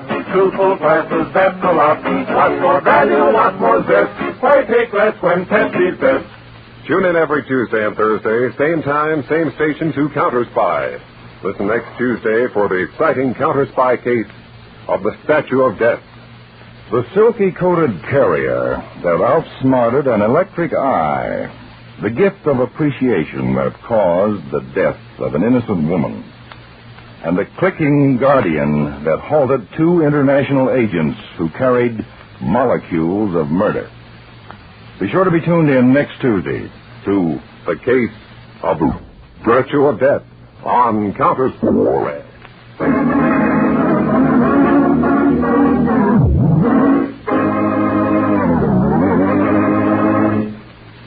Tonight's Counterspy program originated in New York, was directed by William M. Sleets, and featured Don McLaughlin and Mandel Kramer, with music by Rosa Rio. Counterspy is a Phillips H. Lord production for Pepsi-Cola. Enjoy some Pepsi, ice cold tonight.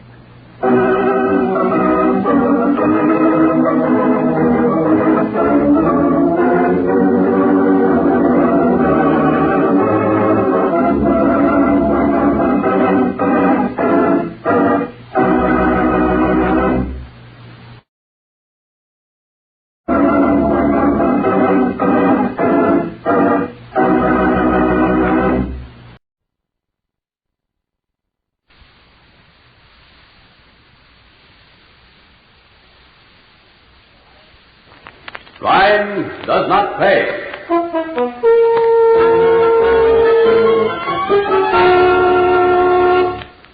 Mac Davis sent you, didn't he? What difference does it make who sent me? He got Vic. He doesn't need me, too. You were there when Vic got his. You know the rules. Rules were made to be broken, Chuckles, by smart people like you and me.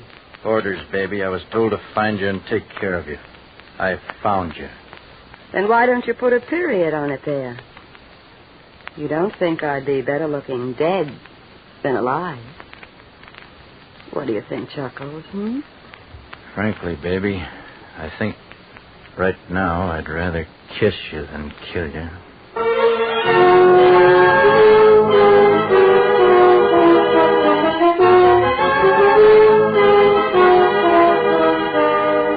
In the interest of good citizenship and law enforcement, we present Crime Does Not Pay, based on the famous Metro-Goldwyn-Mayer series of short subjects. In just a moment, you will hear Law of the Jungle, starring Alan Baxter.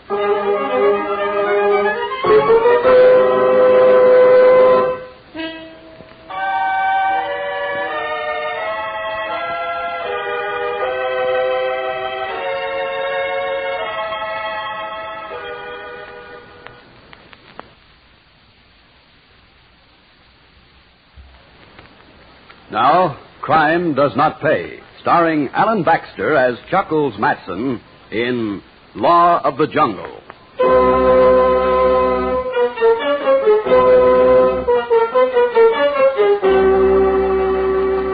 The word organization implies a set of rules.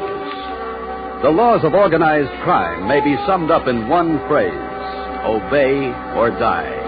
The law of the jungle. The policemen of organized crime are the trigger men, like Corey Taylor and Bantam Smith. Corey and Bantam were engaged one evening in the performance of their job, at which they were experts.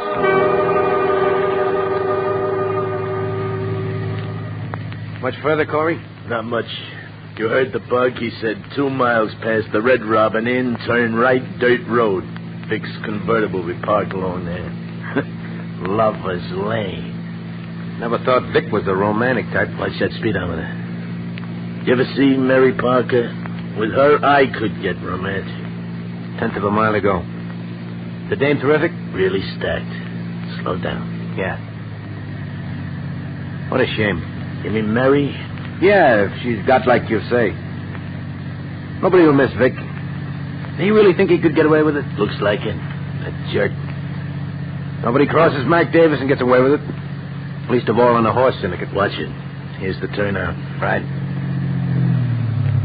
Holy smoke. You expect to hit anything on a road like this and in this dark? I brought the chopper. Oh, that ought to do it. You sure it's Vic's car? I know the license number like I know my own name. Keep going. Now, there's a paved road at the end of this rut. Gotcha. Nice to have known you, Vic. Too bad I never got to know the dame. Slow down, Bantam.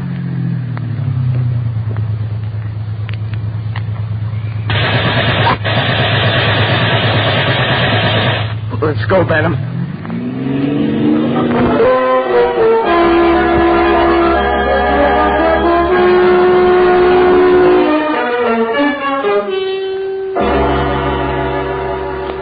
All over every front page in town. Gangster slain by machine gun blast. Lover's Lane. Scene of gang war killing. It was bound to come out, Mac. You know that. Somebody was bound to find him. They always do unless we give them a cement jacket. I know, but get this. Police discovered the dead mobster Vic Jones following a telephone call from a woman. What? Impossible. The chopper at 6 feet. The woman refused to give a name, but a lady's glove found on the blood-smeared floor of the car indicated that some woman had been present when the shooting occurred. Police are searching for a friend of Jones, one Mary Parker, ex-model. But I gave them about 40 slugs. I don't see how... No, but it happened. You missed her, clean. So the whole story is walking around loose. I gotta start all over again. Let us take care of it. Go on, get out fast before I lose my temper. And on the way out, tell Chuckles I want him. Okay, Mac, if that's the way you want it. Yeah, sure, boss. We'll tell him. Sometimes I wish I was running a one-man racket like the old days. You want me, Mac? Yeah. Can't you smile once in a while? A job you want done, Mac? Yes, a job. I want you to get Mary Parker. Yeah, I saw in the papers the boys missed her last night. Don't you miss. Piece of sash cord never misses. I know. Not when you're twisting it. Okay, get the Parker dame. What's she look like? Pictures in the paper, here. Anything with some clothes on? You're a cold fish. No, that's all. Okay, where'll I find her? She's got half as much brains as she's got looks. She's still running. Which way? Where do you suppose the trail starts? Check out a place for her over on Stanton Street. You might start there. Right. And keep going until you find her. All women talk too much.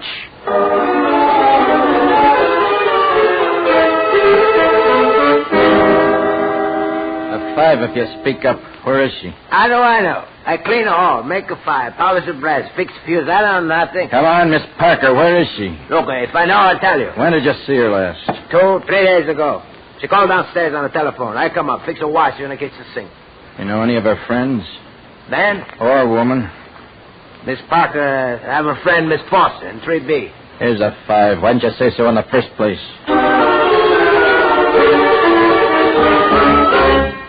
You got no right in here, and I'm not talking. I don't know you. I'm here, and you're talking, Miss Josie Foster. Where'd you get my name? You forget it's on the bell? Now talk, Josie. Where's Mary? I haven't heard from her since... Since her boyfriend got his. Okay, now where is she? I don't know, I tell you. More of the same, or do you talk now? I don't know where she is. I don't know. Give me a chance, will you? Vic had a place out near Thomasville. She probably went there if any place.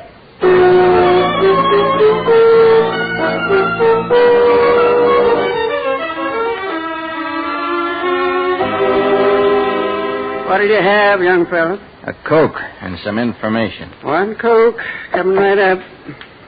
What do you want to know? Any strangers hereabouts lately? Any strangers, Pop? You got it bad if you can't even laugh. Sure, there's a mighty pretty one staying up the Jones place. Bought a load of canned goods this morning, like she was aiming to stay a while. Asked me to deliver for her. Did you? Well, not yet. All right, if I do it for you? Why not?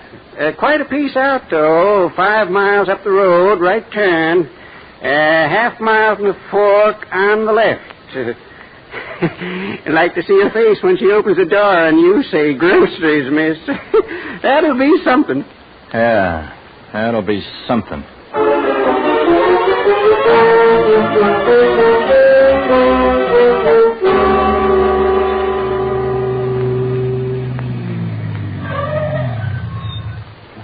Mama don't want no peas, no rice, no coconut oil. No, Mama don't want no peas, no rice, no coconut oil. Who's there? Groceries, miss. Well, leave them on the porch and go away. Can't. Mr. Tucker says COD for strangers. Oh, all right. You have to wait a minute. No peas, no rice, no coconut. Say, that's quite a load. Put it in the kitchen, will you? In the kitchen, Oh. Mary Parker, isn't it? My name's Chuckles Matson. The one who never smiles. Vic told me about you. Vic never mentioned you. Now I see why. Oh, thank you. You, like what you see? I like it. I could like it a lot. I'd like to teach you to smile. Sorry, baby, no dice. Now take it without a fight and I won't have to hurt you. Mac Davis sent you, didn't he? What difference does it make who sent me? He got Vic. He doesn't need me, too. You were there when Vic got his. You know the rules. Rules were made to be broken, Chuckles, by smart people. Like you and me. Orders, baby. I was told to find you and take care of you. I found you. Then why don't you put a period on it there? You don't think I'd be better looking dead than alive. What do you think, Chuckles? Frankly, baby, I think right now I'd rather kiss you than kill you. Want to try the kiss, Chuckles? Why not?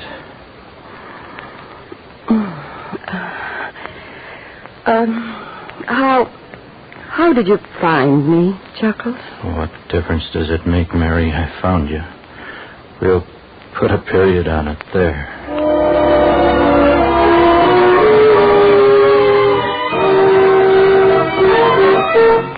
So you found her, Chuckles? Yeah, I found her. Everything taken care of? No, not yet.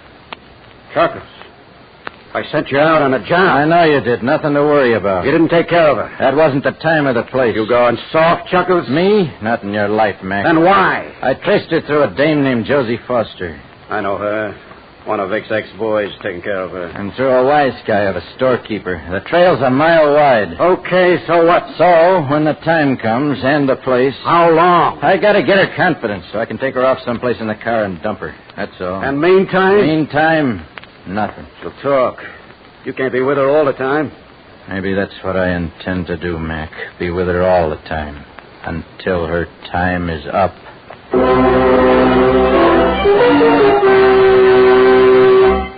In just a moment, Crime Does Not Pay will continue with Law of the Jungle.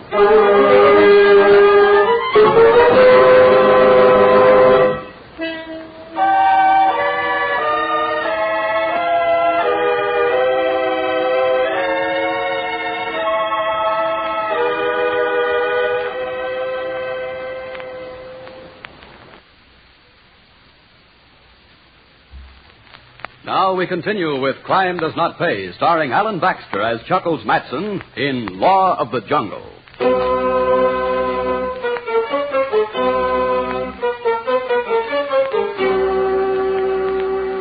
There were some among the men and women of the underworld who thought of Chuckles Matson as the hand of fate. But now that hand was stayed. Chuckles was taking care of Mary Parker in his own way. And it was a pleasant way for both of them, even when he brought Mary back to the city.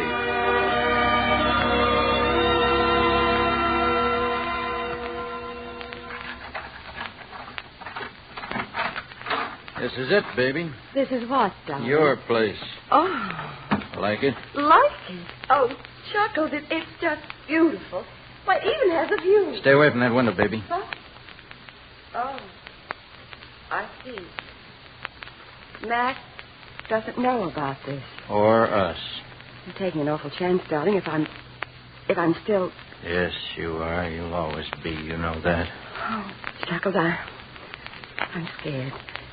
It's all too good to last. It'll last longer here, kid. It's only a hop and a jump from my own place, see? And Mac will take it easy if I'm around town more than if I was with you in the country. Where does Mac think I am? In Thomasville. And you didn't tell him about this place. Nobody knows about this place, baby, except you and me. It's ours. Nobody muscles in here.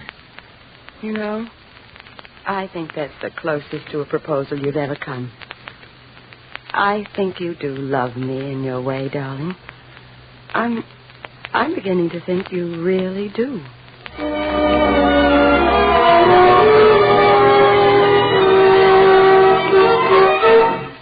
Okay, so you got the dame under control. What I want to know is, when does she go under the ground? She'll go, Max, she'll go. I don't like this monkeying around, Chuckles. I'm not playing games. That's just the trouble. It's written all over you. You're falling for the dame. Not me. When I find out what I want to find out, kaput. When you find out what? Where Vic Jones stashed his take. She knows? Of course she does. Show me a dame who don't know where her boyfriend has his dough. Well, why'd you say so? You never asked me. Chuckles, you find out where Vic unloaded a pile he stole from me, and I'll split with you 50-50. It's a deal. Only it'll take time. Why should it, Chuckles? You're stalling. I'm beginning to think you don't want to pickle that dame. Now, wait a minute. Okay, boy, but time's running out. It's not only Mary Parker who's getting awful close to a finish.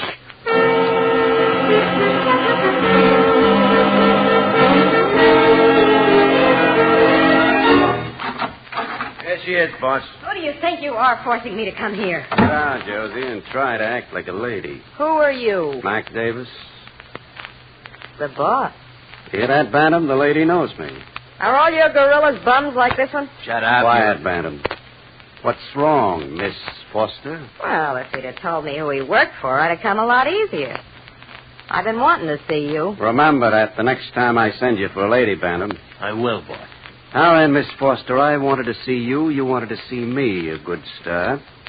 I think we'll get along. What has been on your mind? You sent a frozen-faced character looking for Mary Parker. Yes, I understood you're a friend of hers. I was. But I understand you tipped off Chuckles concerning Mary's hideout. Chuckles? Him? Oh, that's a laugh. Oh, he does laugh once in a while. What about him? Just he slapped me around before I told him, and I don't forget things like that. Keep talking, Josie.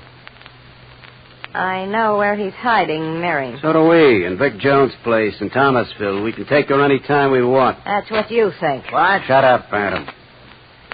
Where are they, Josie? You'll, take care of him if I tell you? One way or another? Yes. He's gone soft on her. I saw her in town a week ago and followed her. He's got her in a flat on West Warren Street. Pretty ritzy. He's crossing you, Mr. Davis. Thank you, Josie. Thank you very much. You're welcome. Now, what did you want from me? Exactly what you told me. So Mary Parker's right here in town after... What if she is, Mac? I told you why. Yes, but not where. Has Frail been spilling her alleged mind? Next time you won't be so free with your fists, Mr. Chuckles Matson. There must be For the last time, Chuckles, take care of Mary Parker. I told you, Mac, I'll do it after she tells Stop it. Vic had no kick. His boys split it after we took care of Vic. I've known that for months. Make up your mind, Chuckles. It's Mary or Mary and you. You know the law. Don't cross me, Chuckles. I'd hate to have to put you in a cement jacket.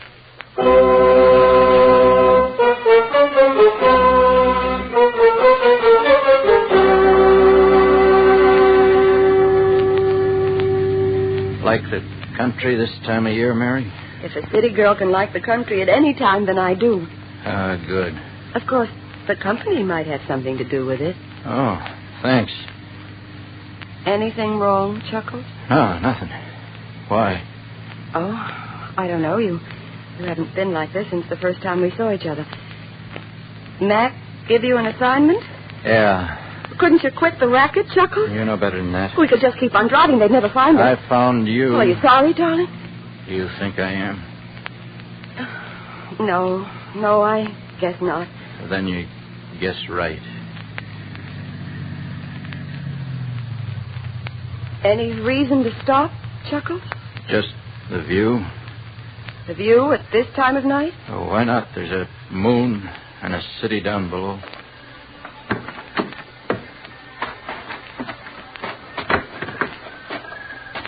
We are being romantic, aren't we? Why not? Once in a lifetime. Why not? Over here, Mary. Come on. Oh, it is lovely, Chuckles. You know, darling, you can be sweet. I wonder what you were like when you were a little boy. Look at the moon, Mary. Where? In your eyes, darling. No, up there.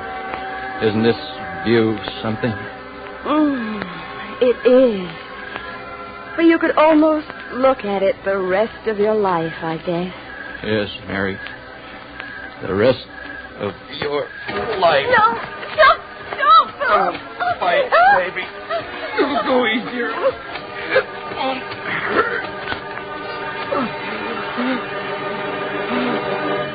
Sorry, baby. It was you for both of us. I'll bury you here, baby, so you can see the view the rest of your life.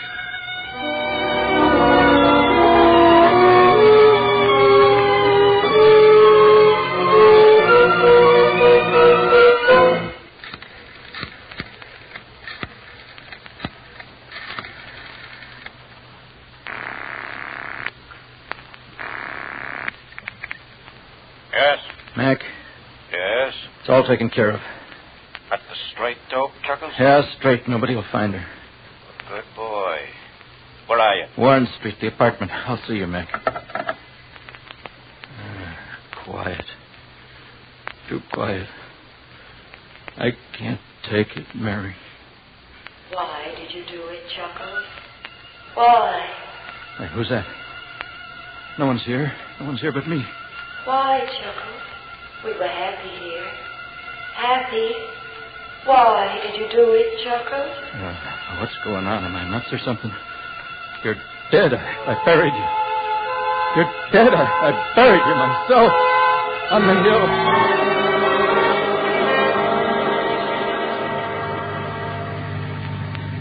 No such thing. No such thing as voices. Kid stuff. There's no such thing. She's not the first nor the last. You like to drive with me, Chuckles? With the top down. Cut it out. You're driving yourself crazy. We like the country as much as two city people could. Leave me alone. Cut it out. Get hold of yourself, Matson. She's dead and done with. Dead and done with.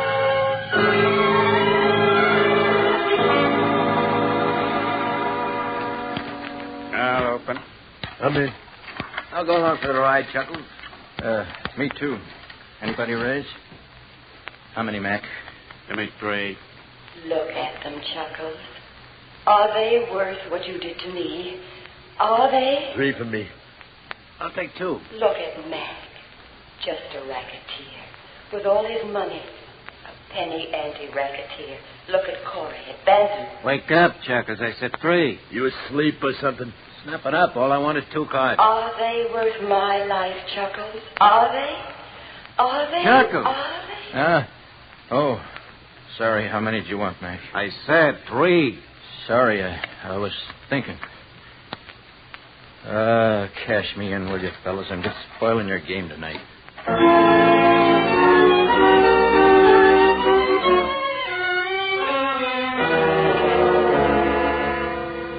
I want to talk, Lieutenant. Look, Matson, are you crazy enough to expect me to believe that you'd walk in here and hand me the Davis gang on a silver platter? I got to live with myself, Lieutenant. You got a conscience suddenly? Yeah, maybe I have. Look, I've been on the force 15 years. Consciences just don't grow on characters like you. I still want to talk. I got to live with myself. And how long do you expect to? Live, that is, after you do talk to me. I don't know. Not very long. Well, far be it from me to look a gift horse in the teeth. Let's have it. Well, what do you want first? The Vic Jones deal?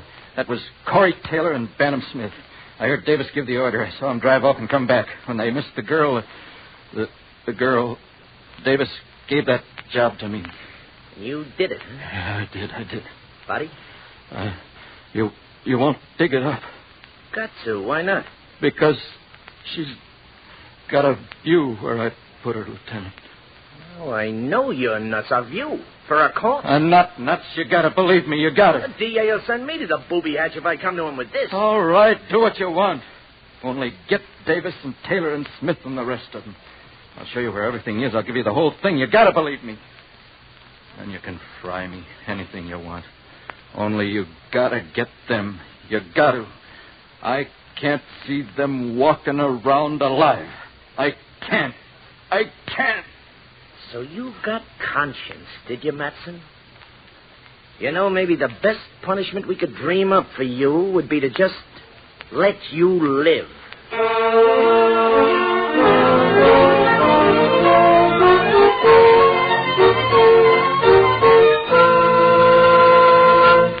Crime does not pay.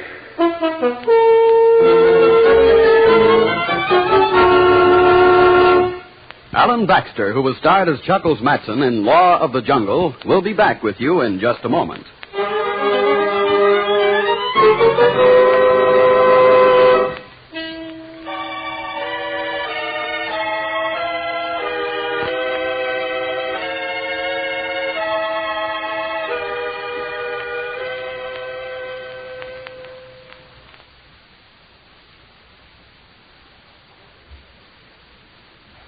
Now, here in person is Alan Baxter.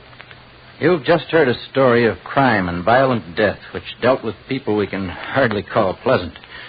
Yet the counterparts of these people exist in everyday life and will continue to exist until the profit is taken out of their way of life, the life which obeys only its own law, the law of the jungle, kill or be killed.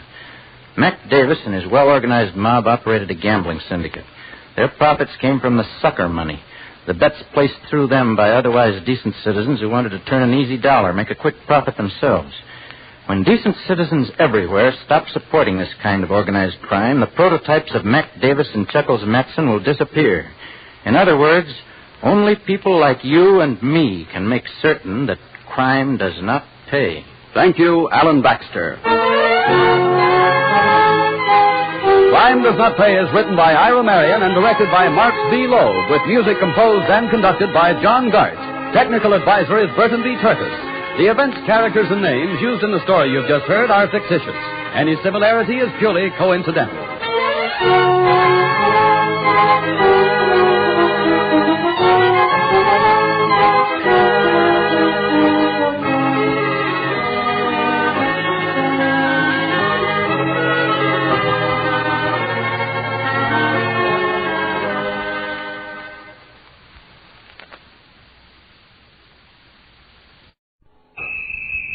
Now, Gangbusters, presented in cooperation with police and federal law enforcement departments throughout the United States, the only national program that brings you authentic police case history.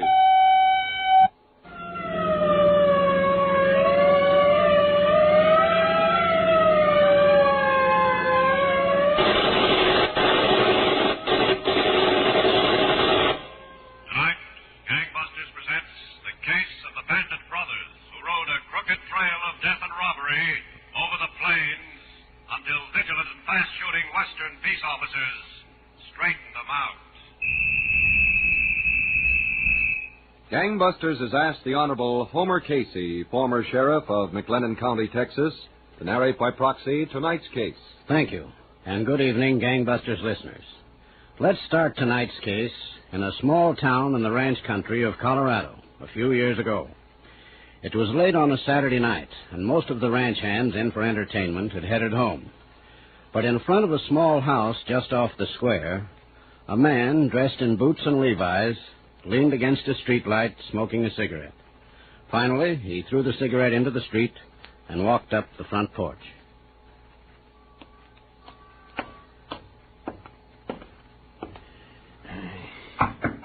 Waiting all night. Come on, will you? Yes, who is it? Me, Randall, open up. Oh, okay. He ain't here. How many times do I have to tell you? Well, where is he? How should I know where he is? He said he was coming here. Listen, what your brother says and what he does are two different things. You ought to know that by now. Okay, if you see Obie, tell him I went back to Turr's cabin. I went back to get some sleep. If I see him, I'll tell him. Good night. Don't forget, it's important. Good night.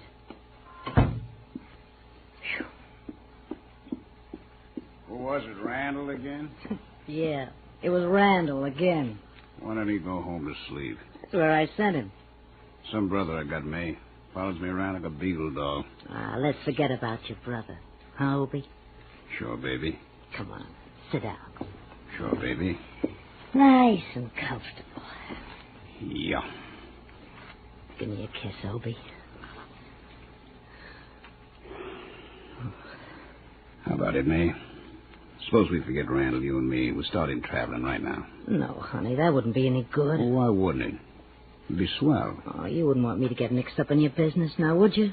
You wouldn't want me to get too involved in anything. No. Guess it wouldn't. Wouldn't be fair. So, like I was saying, you just go out with Randall and do what you have to do. I'll be sitting and waiting for you to come back. There's nothing else for me to do. Just sit and wait. Oh, no, it ain't that bad, May. This ain't such a bad town. What's good about it? Well, I got an idea. What, honey? Home. How'd you like to go back to Texas? You'd have plenty to do that. You mean you'd send me? Sure, I'd send you. Take a little visit, you come back here to Colorado. Then everything's okay. Oh, but visits take money. Well, I got money. And I need money for clothes and everything. If I'm going to visit home, I got to have good clothes. Well, you got pretty good clothes, haven't you? Yeah, but You know, there's all kind of expenses. How much do you think you'll need, May? Oh, I don't know, honey. $500 or $600. Well, we're kind of low ourselves right now. Randall and me, we only have about $400 altogether. We ain't been out on the job in a couple of weeks. Well, I guess $400 will have to do. But May, It's all right. It's perfectly all right, honey. I'm sure I can get by on $400. That is, if it's okay with Randall. Look, we don't have to worry none about Randall. I carry the money. I always have. Oh, babe. You're a darling. A real darling.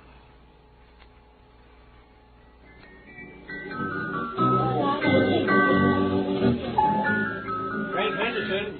Yeah? Telephone. In the booth there. Who is it? Long distance. Colorado. Some town out there. Okay. Colorado. If she... Hello? Frank, darling? I thought I told you not to waste any more dough on long-distance calls, May. Frank, honey, I'm coming back. I'll be there in Waco the day after tomorrow. Hey, now, let's get something straight, baby. If I gotta pay your way, you stay up there. Oh, I got my way paid all right and plenty to spare. Yeah? Who's the chump? A guy named Obie Thornberry. Will you meet me at the train, honey? You know where to find me. I'll see you when you get in. Oh, please. I said I'll see you when you get here. All right, honey. I love you. Yeah. Goodbye.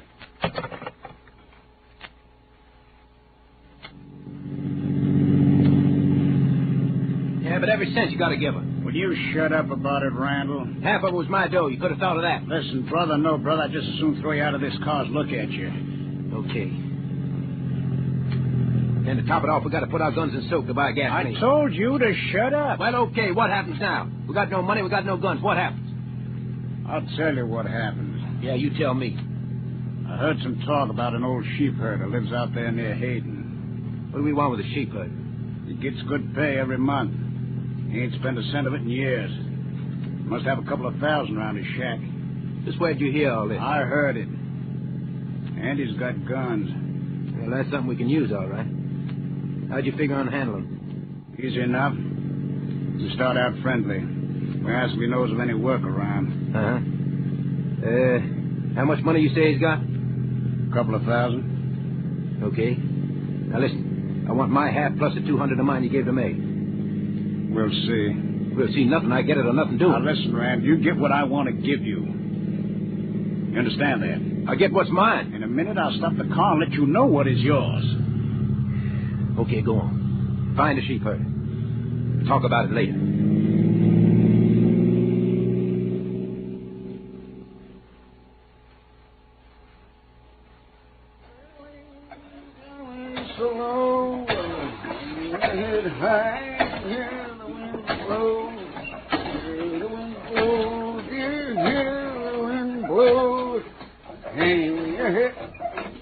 Hello, mister. Howdy. Saw your shack here on the hill. Our car's kind of heated over. We were wondering if you could spare some water from your well. Yeah, help yourself. The only thing is we ain't got a thing to carry the water in. Oh, you ain't, huh? Nope. Well, there's a bucket inside you can use. Come ahead. Obliged.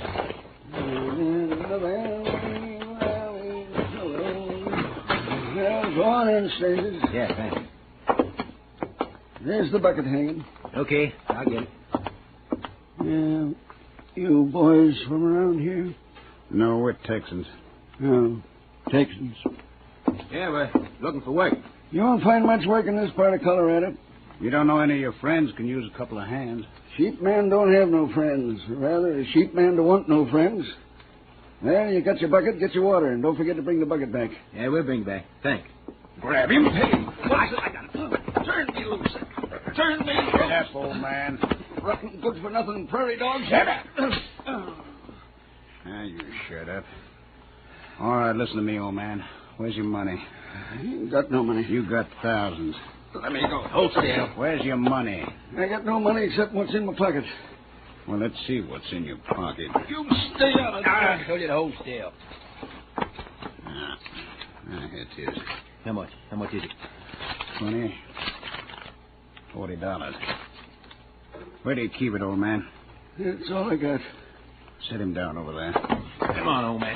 Come on, turn me loose. You turn me loose, will you? Now sit down. There's some rope over there. Get it. Yeah, okay, I'll get the rope. Now listen to me, old man. Where's your money? You got it. The real money. Where'd you hide it? I ain't got the more. Oh, you ain't.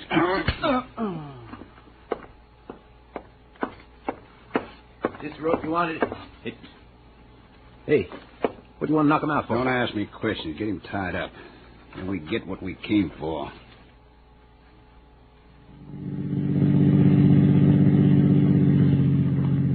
Map says stay on 40, and it takes us right into Salt Lake, Obie. I don't think I want to go to no Utah. No? Where do you want to go? Back to the tourist camp. Are you kidding? No, I'm not kidding. Might be a wire there from May saying whether she got home okay. She got home okay. She could get any place on $400. We're going back to the tourist camp, Randall. Honest, if we tie up that old man and leave him to die, we'll get $40 and an old rifle. You got to see if there's a telegram, and the thing we should be doing is getting out of Colorado as fast as we can. We'll get out. Don't you worry about it. What else is there to worry about? Now, listen, Randall, I told you not to give me no trouble. Now, don't. How could I give you any more trouble than we got? Go on, get your telegram. Then let's get out of this state while we still can.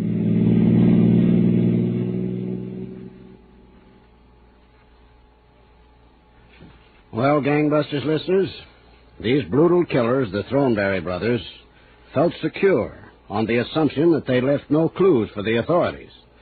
But when they left their victim to die, the most important clue of all they took with them. Now back to Gangbusters. Here again is the narrator of tonight's case, Sheriff Homer Casey of Waco, Texas. As I was saying, Obie and Randall Thornberry killed and robbed a helpless sheepherder in Routt County, Colorado. By the time the crime was discovered and the alarm spread, the two killers had left the state of Colorado and crossed into Wyoming, where they appeared in the town of Rawlins. The two brothers had parked their car in front of a hardware store and were walking to the door carrying an old rifle.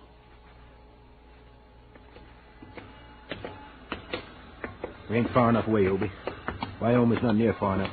What are you scared of? What do you think? Shouldn't have wasted all that time going back to get a wire that wasn't there. Now, don't give me no more headaches. I've got enough. Go on in. Okay. Ought to wait a while. Morning, fellas. Howdy. Can I get you something? Yeah, I'll tell them. We want some cartridges, this here rifle. 3 or 4 dozen. What caliber? It's a 32-40, I think. You think? Yeah, we just bought it. Off an oil man out near Saratoga. Uh-huh. What make rifle is that? Winchester. Let me see, Randall. Okay. Uh-huh. Yeah, I can get you something that fit it. Hey, this is an old-timer. How do you like that homemade sight? Couldn't have paid too much for this rifle. No, not too much. Well, can you fit it with cartridges, or do we have to go someplace else, huh? No, you don't have to go anyplace else. Yeah. Here's some that fit. All right, the two of you get your hands in the air. Hey. Get 'em up.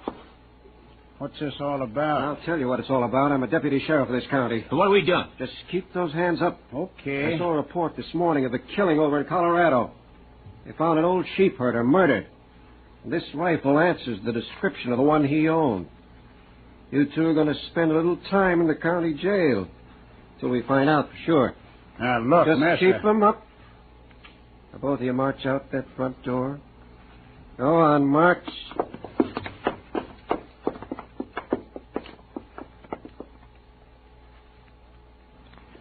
Well, Gangbusters listeners, that rifle was identified as the one taken from the murdered man.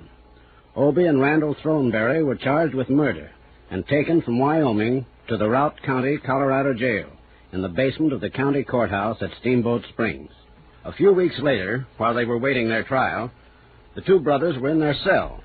Randall, on his cot, was reading a magazine as Obie walked over to him. Randall. What? Give me that magazine. I'm reading it, can't you see? You had it long enough. Give it here. Listen, I had enough of your bossing around. You see where it landed us, don't you? I want that magazine. Why don't you go read the letter you didn't get from me? That's enough, Randall. Sure, we're in jail. They're going to try us for murder. She'd send us the money because we're in trouble. She didn't get my letter. She got it all right. She's nothing but a rotten little... Okay, Randall, you asked for it. Get your dirty hands off me. You asked for it. Lay off. I'll show you. Get away from me, Obie. Get away. Get away.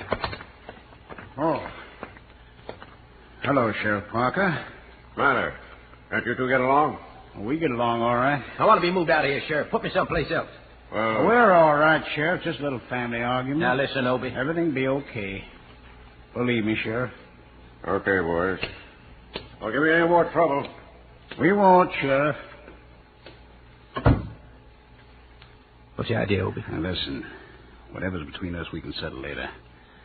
Just figured out how we can get out of here. Yeah? How? We start a big fight. The sheriff will come in to break it up. I'll grab him. You slug him. Yeah, but how we get outside? 2 deputies are going out on a call. I heard them leave. The sheriff's all by himself. All right? Yeah, guess so. Then let's go. Give me that magazine. Lay off! Lay off me, will you? Magazine, give it here. Come on, give it here. Lay off, Obie. I'm going to kill you. He just tried. Let me loose. Let me loose. I'll show you. I'll show who. Okay. Break it up.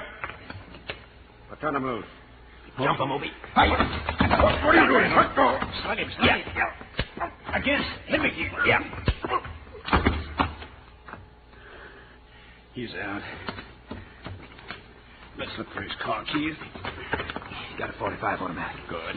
And some money. Here's a roll of money. Yeah, and his car keys. Let's get a move on. Now, wait a minute. Come on, if we're going. Those deputies won't be back for a while. We lock him in. Lock it with the key. Need to. It's a snap lock. Go on. Usually parks his car right out in the yard there. Okay. But listen, Obie. What? We ain't going to Texas. What's the matter with Texas? Because if you go to see May, we'll wind up right back here in a jailhouse. Texas is an awful big place. We'll settle it later. Let's get out of here first. Come on.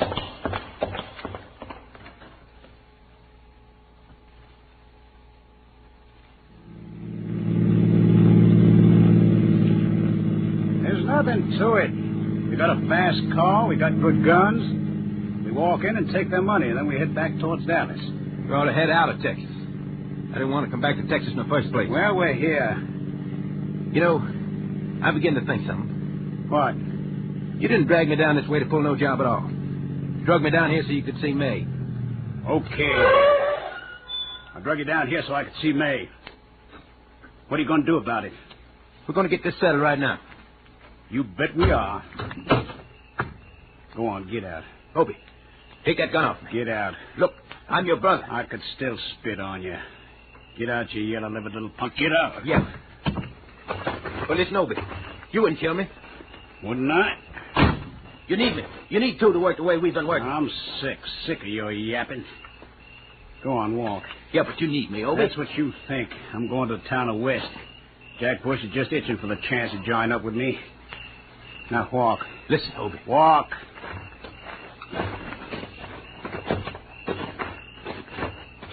Straight into them woods. Obie, Shut up. You give me a chance, won't you? You wouldn't kill your own brother without a chance. Okay, you got a chance. Start running. Obie. Start running before I change my mind. Yeah. Yellow-livered punk. Brothers, huh?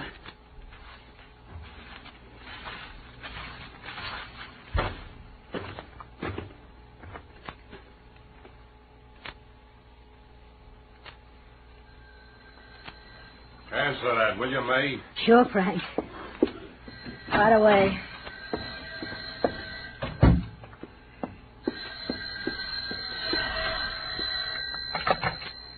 Hello? May? Yeah. Who's this? It's Obie. Obie. Yeah, baby. Did you hear about me breaking out? Yeah, I heard. I got a surprise for you. I'm back in Texas. I'm right here in Waco. Yeah? Yeah. How about me coming over? No, you better not do that. I think the police are watching the place. Uh-oh. Well, where can I meet you? Look, you know that chili parlor over in West? Yeah, I know it.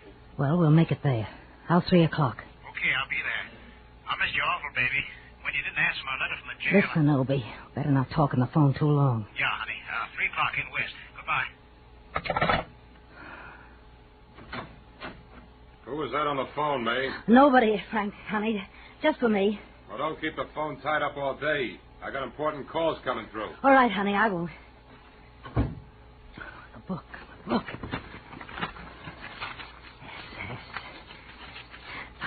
Sheriff's Department, Waco. Operator, Waco 471, please. And hurry.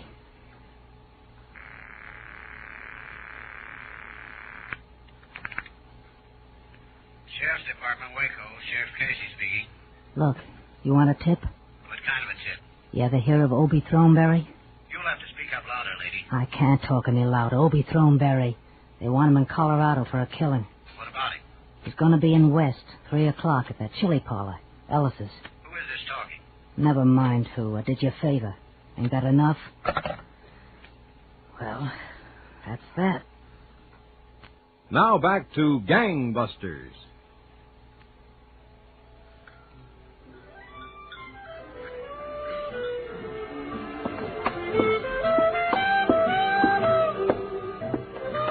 Oh, hello, Sheriff Casey. I ain't seen you in the cafe for some time. And Deputy Owen. How are you, Mr. Ellis? Mr. Ellis? Yeah, fine. How about you two sitting down for a nice lunch?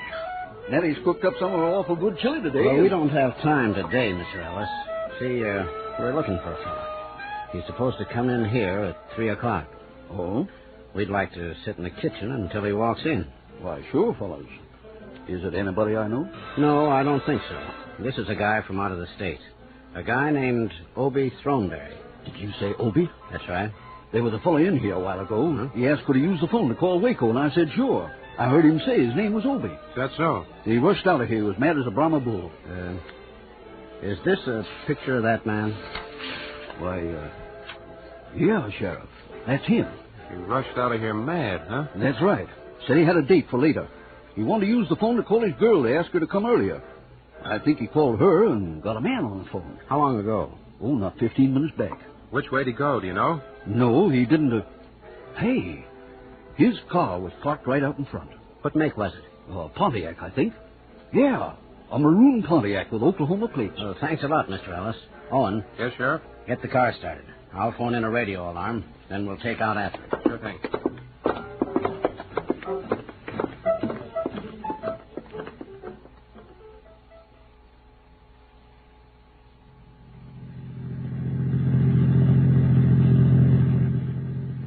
You don't look too good, Mart. He might have taken out the other way. Well, maybe one of the state highway patrol cars will spot him up the line. Maybe. But I'd sure like... Sheriff. Yeah, I see him. That's the car, all right. Yeah, Oklahoma plates and everything. I'll try to get up to him. That won't be hard. He's all alone. I'll give him the siren. Why not hold it a few seconds, Sheriff? He still might be able to pull away from us. Yeah. Okay, I'll give him the siren now. Picking it up. We'll stay right with him. Might be too fast for us. I'll keep on top of him. You try a shot. Try again. You got him. He's going in the ditch. Hold on. Come on. Watch him. He's got a gun. Yeah. Drop that gun there. It's dropped. Let's get him. Okay, I'm all shut up. Take it easy, or you'll be more shot up. Oh, it's just his hand, Sheriff. I tell you, I'm all shut up. I'm dying. You're not dying, Thornberry. Not yet. Come on now. Get out of the car. Yeah. All right. We got to get you in shape for that nice long trip you're going to take. That trip all the way back to Colorado. Now go on. Walk to the car. Didn't you hear the sheriff? He said walk.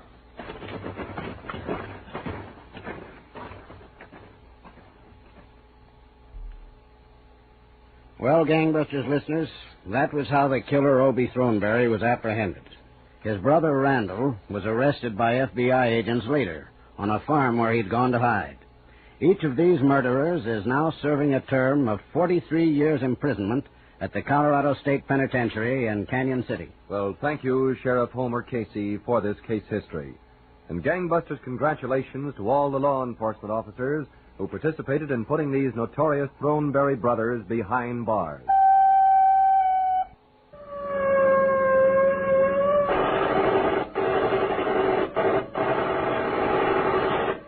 Tonight's Gangbusters case was dramatized by Stanley Niss and directed by William Sweet, with Ralph Bell and Art Carney in leading roles.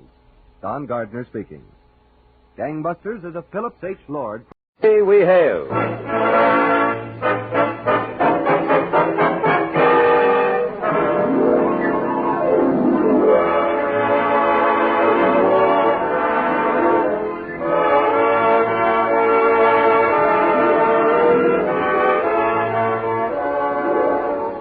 From New York City, where the American stage begins, here is another program with a cast of outstanding players. Public service time has been made available by this station for your Army and your Air Force to bring you season's greetings.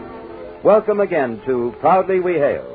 We're especially pleased to present our Christmas program, an original play entitled Keeping Faith.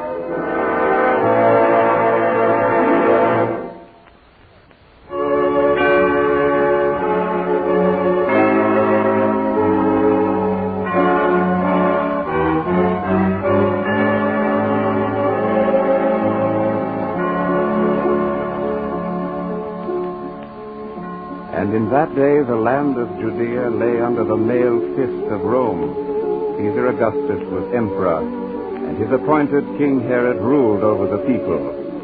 In Herod there was neither compassion nor wisdom, only a certain cunning that fed on his greed, his lust for power, and so made him despised and hated from Galilee to Jerusalem. And so in that day the people of Judea was sorely oppressed. Though beggared and reviled, their numbers few, their future dark, they nonetheless kept their spirit and their faith. Prophets had long foretold of the coming of a Messiah who would deliver them from bondage, and so they looked to God and awaited the miracle. Most gracious sire. You know, Cyrus, I've often thought of late that one way to remove that grin of yours would be to have your throat cut. But with my throat cut, most noble Herod, I would be of no service to you. The world is full of spies, Jackal. Ah, but none so adept, none so efficient, none so filled with news as your humble servant. And none so filled with modesty. Out with your news before I have it cut out of you. What is the talk in Jerusalem? Who plots against me? The talk, O Herod, is much the same, of a king soon to be born, a Messiah. A king of the Jews. There's only one king who rules here, and that's Herod. Now, what of this talk of a king? It has long been written and spoken of by their prophets.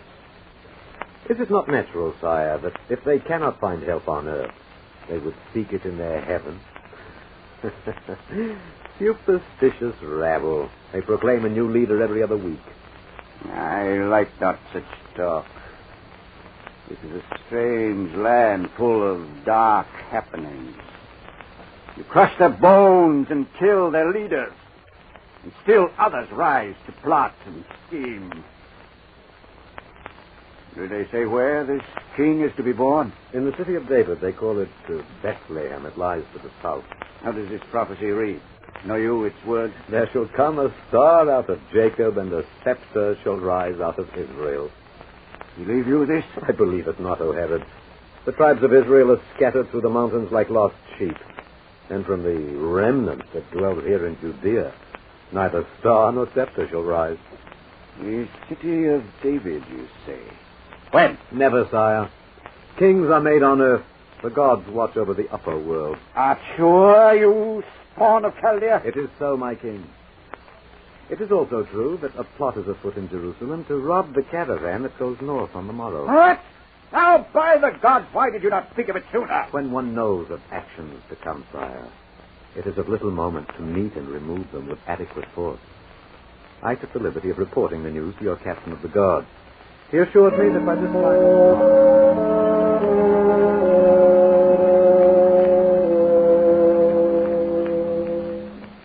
Why so troubled, my lord? Troubled? You speak not, you drink not. The furrows in your brow run deep. Am I not pleasing to you? Alicia, goddess of Greece. Of all the women I've known, you're by far the most pleasing. I thank you, my lord. But I must say you do not act like a man well pleased. And my displeasure is not caused by you, but by the fact that I must leave you. Leave me? Why for? for the fear of that fat-bellied, murderous, wild pig that sits on the throne of Israel. Here you speak so, Herod. A fitting description, don't you think? Does he not pay you well for your work? Aye. Or would I take my talents elsewhere? It's not money I lack. But now his ears are filled with the voices of his beloved subjects, and fear of what they say grows in his eagle heart.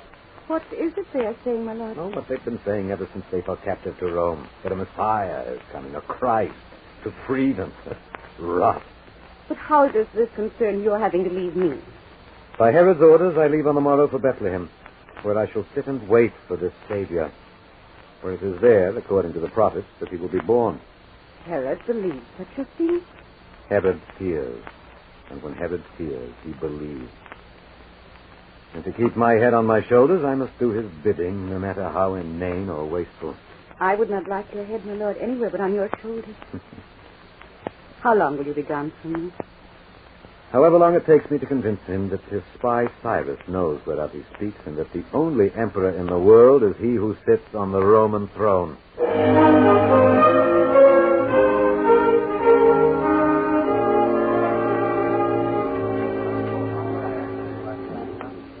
Friends, may I sit with you? The inn is overcrowded. Sit and welcome. Oh, I'm weary. The road is long from Jericho, and my stomach craves food. Will you share with me?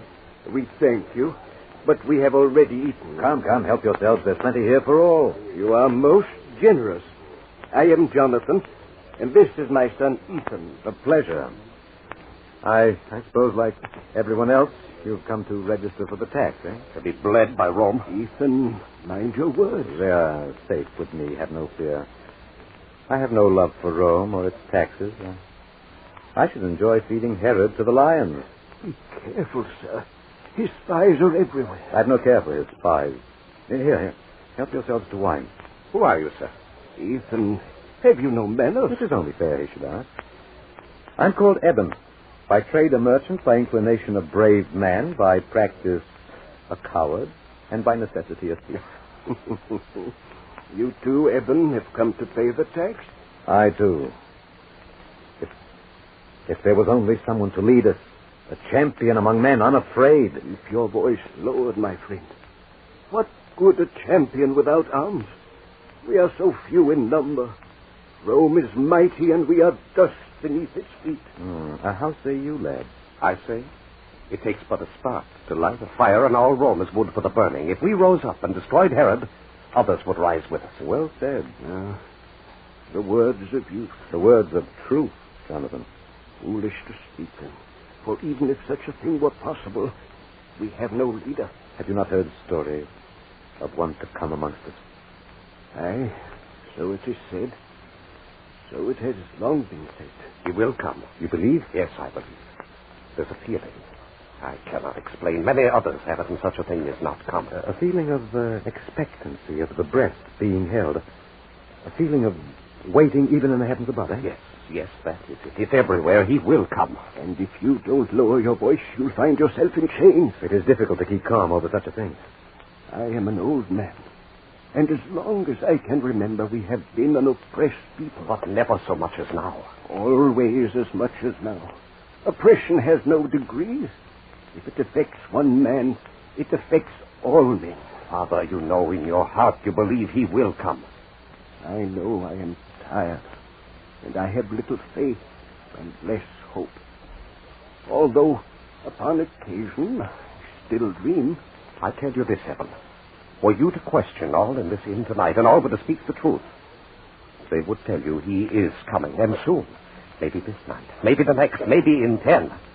But soon.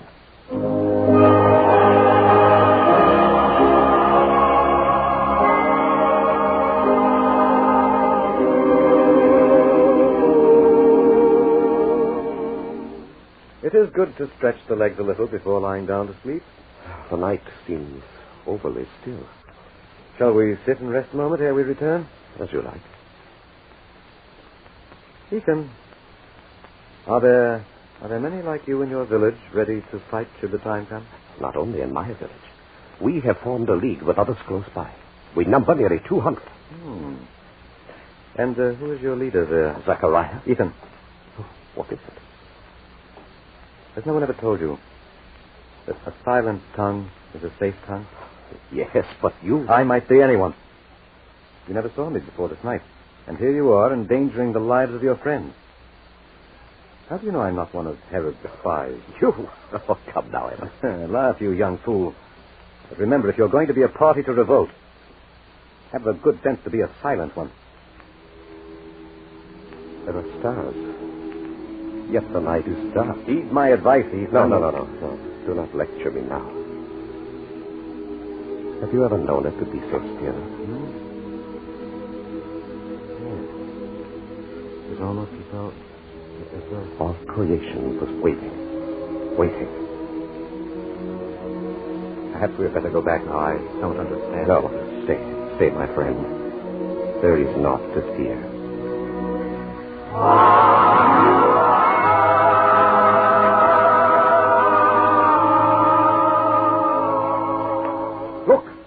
Look, the star. It hangs over the inn. It turns the night into day. Can you see? Can we believe our senses? Take me from this place.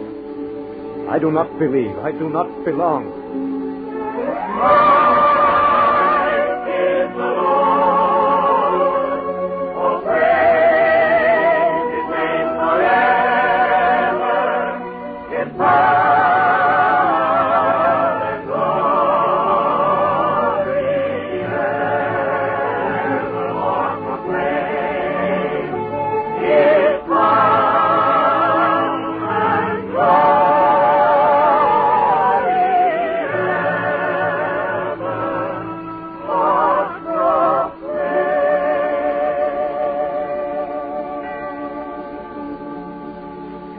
Like a man possessed. What's come over you? Is there any need to go stumbling through the night as a star? Never was there such a star. It hung and shone forth like a great drop of silver fire. But don't you see? Hark. Others come from the hills above. What do they hear at this hour? We'll soon find out.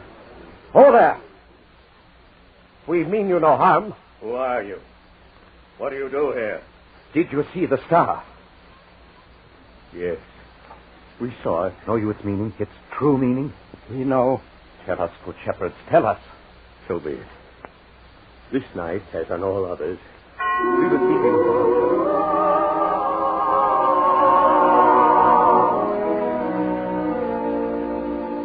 darkness, like a great black cloak. Even the fire gives no light. Our charges bleat not, and yet they sleep not. We've known a night when the jackals did not cry. The night will pass. Fear not. It is easily said, but the heart beats another tune. The Lord watches over us. If you like, I shall say you David's psalm. Say it. The Lord is my shepherd. I shall not want. He maketh me to lie down in green pastures. He leadeth me beside still waters. He restoreth my soul. He guideth me in the paths of righteousness for his name's sake. Yea, though I walk through the valley of the shadow of death, I will fear no evil, for thou art with me. Thy rod and thy staff, they comfort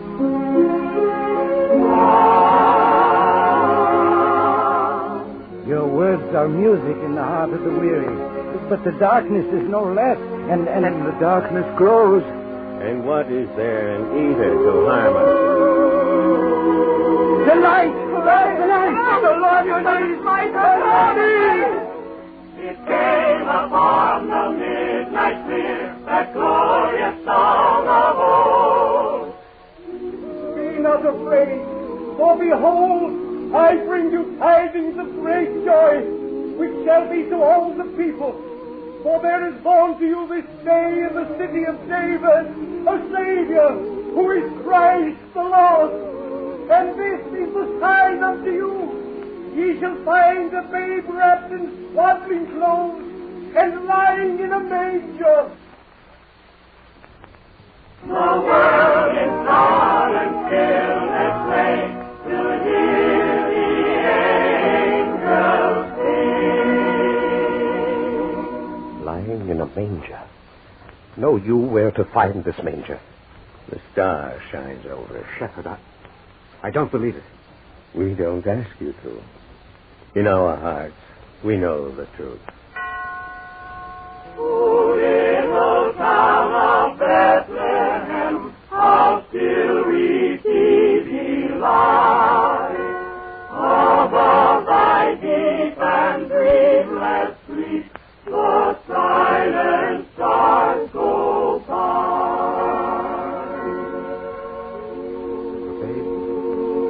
The babe was wrapped in swaddling clothes. How could they know? They told us how they knew. Eben, you're a man of many words, but little faith. But it is beyond belief. Not mine. But they knelt and worshipped the child. Emmanuel, they called him. God with us. I don't understand. I do. Christ the Lord is born this night. Holy child of Bethlehem, descend to us, we pray, that thou art in and enter in, before in us today. And it came to pass that 3 wise men, kings of the east, made their way to Judea in search of he who had been born the Savior of mankind, the Prince of Peace. And they went up to Jerusalem, saying, Where is he that is born King of the Jews? For we have seen his star in the east, and are come to worship him. Now Herod heard these things, and was sorely troubled, and gathered all the chief priests and scribes of the people together, asking them where Christ should be born. And they said unto him, In Bethlehem of Judea, for so it has been written by the prophet. You yourself were the first to tell me that Bethlehem was the place this child would be born. Now come these wise men from the east seeking such a child. Jerusalem, as well as all Judea, is rife with the news, and you, my trusted spy, you, my all-knowing rogue, try to tell me there's aught to it. Well, speak up. Sire, their own chief priest told you the prophecy was nothing but ancient rumor, which intelligent men of Israel took no stock in. Don't tell me what I already know. You went to Bethlehem. You come back telling me it was crowded with those who had come to register for the census. Nothing more. And so it was, sire. And so it was, sire. Yet 5 other spies I sent also returned, telling me of babbling shepherds, of an old man named Simeon who died suddenly in the temple courtyard, proclaiming a son from God had been born, and of a night filled with strange light and voices singing from above. Sire, have I ever brought you information that was not correct to the letter? Have I not proven your most trusted agent? Your other spies are but dogs under your kingly feet, whom you must scatter and fling to the winds for all the good they bring you. I tell you, at the cost of my life, that there was nothing in Bethlehem but 5 drunken jackals who must think of strange tales to find favor with Herod. It's true, Cyrus, you're no ordinary rogue. In the past, you've served me well. I would not enjoy putting you to death unless I were sure you had broken faith with me. Go now and await my summons.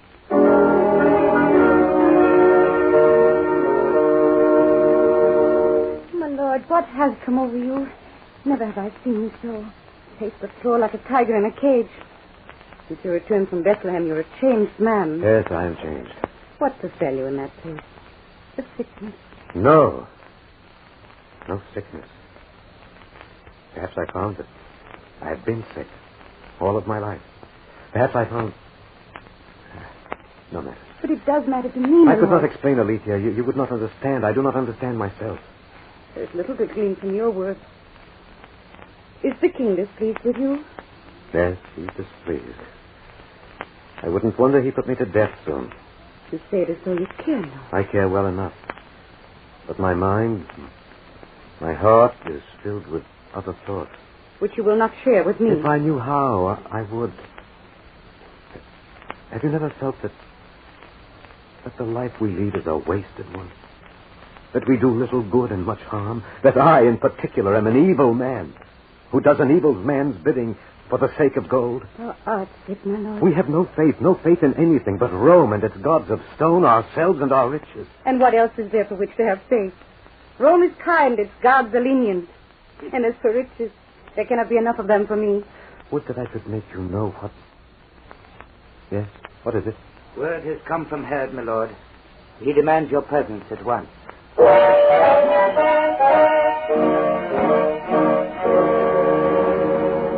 My court is most honored by your coming, O kings of the East. And we, in turn, Herod, are honored by your royal welcome.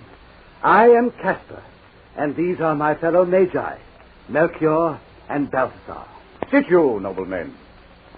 We are curious to know what brings you so far from your native kingdom. We follow a star. A star? Yes, a star which we saw shining in the east. For many days we have followed it, and it led us to this place. What say you to this, Cyrus? Recently, the planets Jupiter, Saturn, and Mars mingled in a display that is most rare. It faded more than a week gone. How say you, men of the East? We have nothing to say on it. And what is the meaning of this star you follow? We are not tellers of fortune, Herod.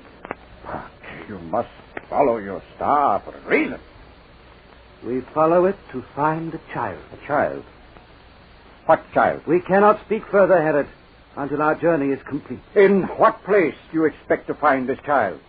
In the city of David, called Bethlehem. Oh, no. You may go in peace. Go and search for the child. And when you have found him, bring me word again that I may come and worship him also.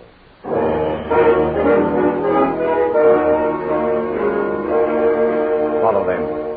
When they find the child, bring me word. Go now, the five of you. If you fail me in this, you all die. Be gone. Cyrus, come you here. Cyrus, attend me. Cyrus, what? He's gone and without my leave. I'll have him thrown to the lions for this. Ah! Ah!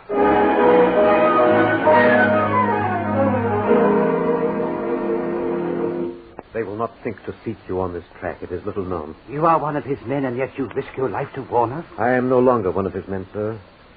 But why do you trust me? There are ways of knowing when a man speaks the truth. His spies will be all over Bethlehem.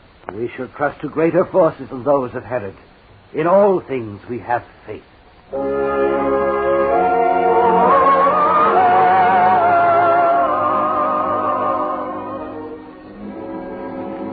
You will ride to Herod at once. Tell him the kings of the East eluded us at first, but now we know where they stay. Ask him his wish, should they decide not to return to Jerusalem. And tell him we have seen no sign of the traitor Cyrus. Wouldn't that be better to keep your voice lowered? What matter? Who listens but that blind beggar who is likely deaf and witless in the bargain?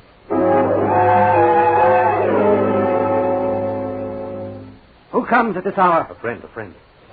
Good sir, Herod's men know you are here. You must rise and go on your way before the dawn. Did I not know your voice, Cyrus, I would take you for a beggar. It is kind of you to give us warning.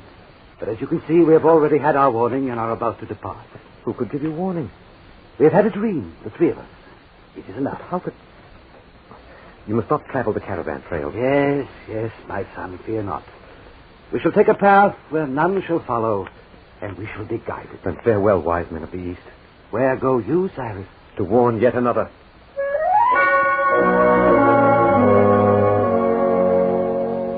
They're gone. But how could they know? Who told them? Did they dream as did the wise men? The world is full of miracles. And I have been as a blind man. And now, what must I do? Flee this land, save my skin? Herod will be alive with anger. He will leave no stone unturned to find the child, to bring back the Magi, and to find me.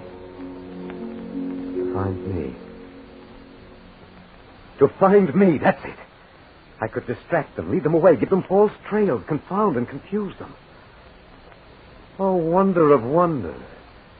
After a lifetime of waste and evil, I have found something good to do.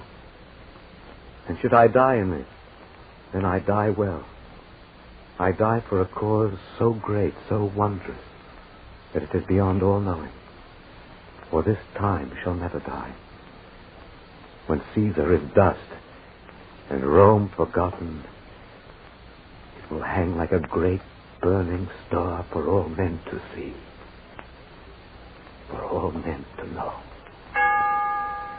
Hark the herald angels sing, glory to the newborn King. Ladies and gentlemen, here speaking for the men and women of your armed services is Chaplain Colonel Robert J. Hearn, First Army Chaplain. I can't tell you what it means for me to be the spokesman for the men and women of our armed services and extend to you their best wishes for Christmas 1952. At this season, it seems to me that one of the important reasons for our feeling as we all do about our way of life is that here in our country, we can say Merry Christmas and mean it. I feel that Christmas has come to symbolize what we in our fighting forces stand for throughout the world. The men and women of our armed forces are serving and fighting to maintain the one great truth that the Christmas story must always emphasize, namely, that God's love for men has given to the lives of all men grandeur, dignity, and worth. May the peace and joy of which the angels sang on Bethlehem's starlit hills sing within your heart and within the hearts of men of good will everywhere this Christmas day.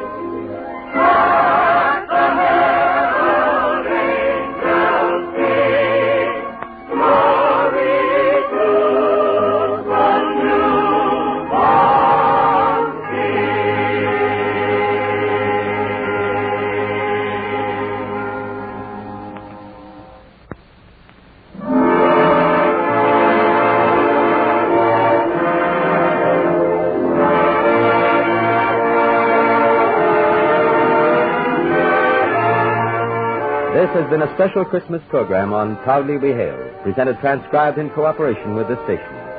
Proudly We Hail is produced by the Recruiting Publicity Bureau for the United States Army and United States Air Force Recruiting Service. This is Kenneth Banghart speaking and inviting you to tune in the same station next week for another interesting story on Proudly We Hail.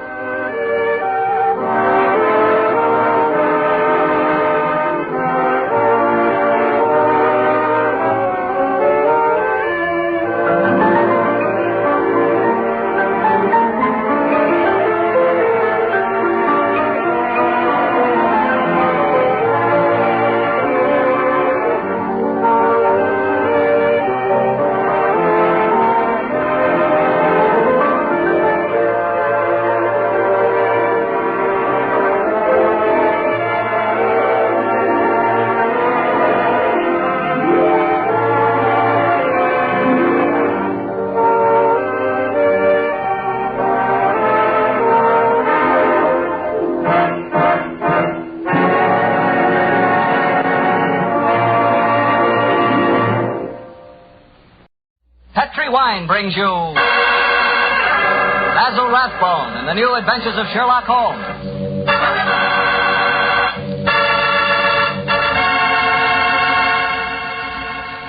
The Petrie family, the family that took time to bring you good wine, invites you to listen to Dr. Watson tell us another exciting adventure he shared with his good friend, that master detective, Sherlock Holmes. And as for me, well, I'd like to ask you if you know that one of the favorite wines of American women is Petrie California Muscatel. In fact, the whole family likes Petrie Muscatel. And you'll certainly know why if you'll just pour yourself a glass. Why, that Petrie Muscatel is wonderful just to look at. It's the color of sheer gold. And raise that glass of Petrie Muscatel to your lips. Oh, boy, what a wine. Look, did you ever walk through a vineyard early in the morning? You know, when the dew is still clinging to the grapes. And did you taste one of those luscious, plump Muscat grapes? Then you'll know what to expect the first time you taste Petrie Muscatel. Petrie Muscatel brings you that same wonderful Muscat flavor, right from the heart of the grape. Try serving Petrie Muscatel after dinner by itself or with fruit or nuts. It's the perfect after-dinner wine. And serve it proudly because 5 letters, P-E-T-R-I, spell the proudest name in the history of American wine.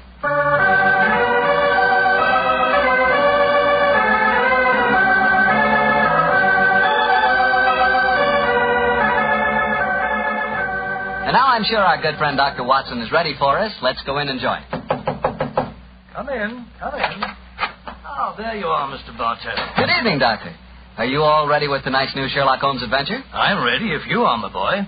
How would you like to hear a story that took place in Italy? In Italy? Say, you and the great Sherlock Holmes certainly did get around. What took you there, Doctor? We'd gone to Rome to investigate the sudden death of Cardinal Tosca. An inquiry, which I may tell you, Mr. Bartell, was carried out by Holmes at the express desire of His Holiness the Pope. Well, say, Doctor, that sounds like a wonderful... No, Mr. Bartell, that's a story that I'm afraid I can never tell you. However, tonight's adventure took place a few days after Holmes had brought his case to a satisfactory, though somewhat terrifying, conclusion. I suggested to the great man that a short holiday would be good for us before returning to England. And so we spent some happy days browsing among the architectural treasures of old Rome. The Colosseum, the Baths of Caracalla, the Forum, the wonderful ruins on the Palatine Hill. I couldn't drag Holmes away from them, Mr. Bartell. And at night time he was able to indulge to his heart's content his great love of music. Finally, it was 2 nights before we were to sail for England, I remember. We went to the opera house to hear the famous Italian soprano Gina Valchesi singing Verdi's immortal La Traviata. I can hear that exquisite voice now, Mr. Bartell, as Holmes and I, seated in a box, listened spellbound to the great Valchesi singing her last act aria.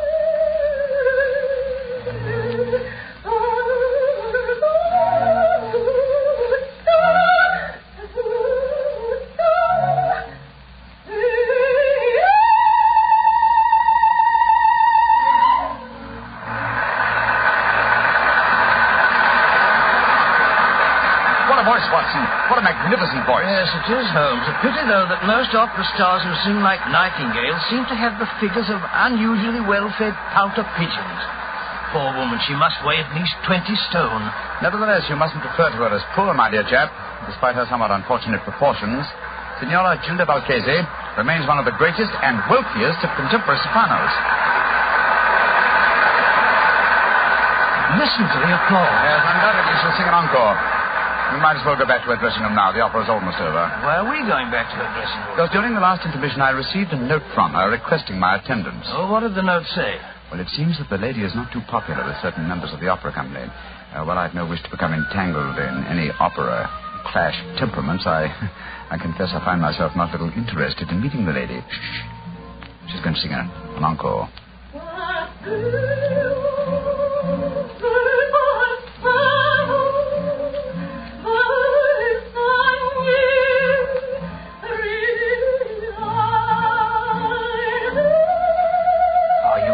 Going back to her dressing room? Certainly, my dear fellow. A summons from Gina Valchesi is no more to be disobeyed than a royal command.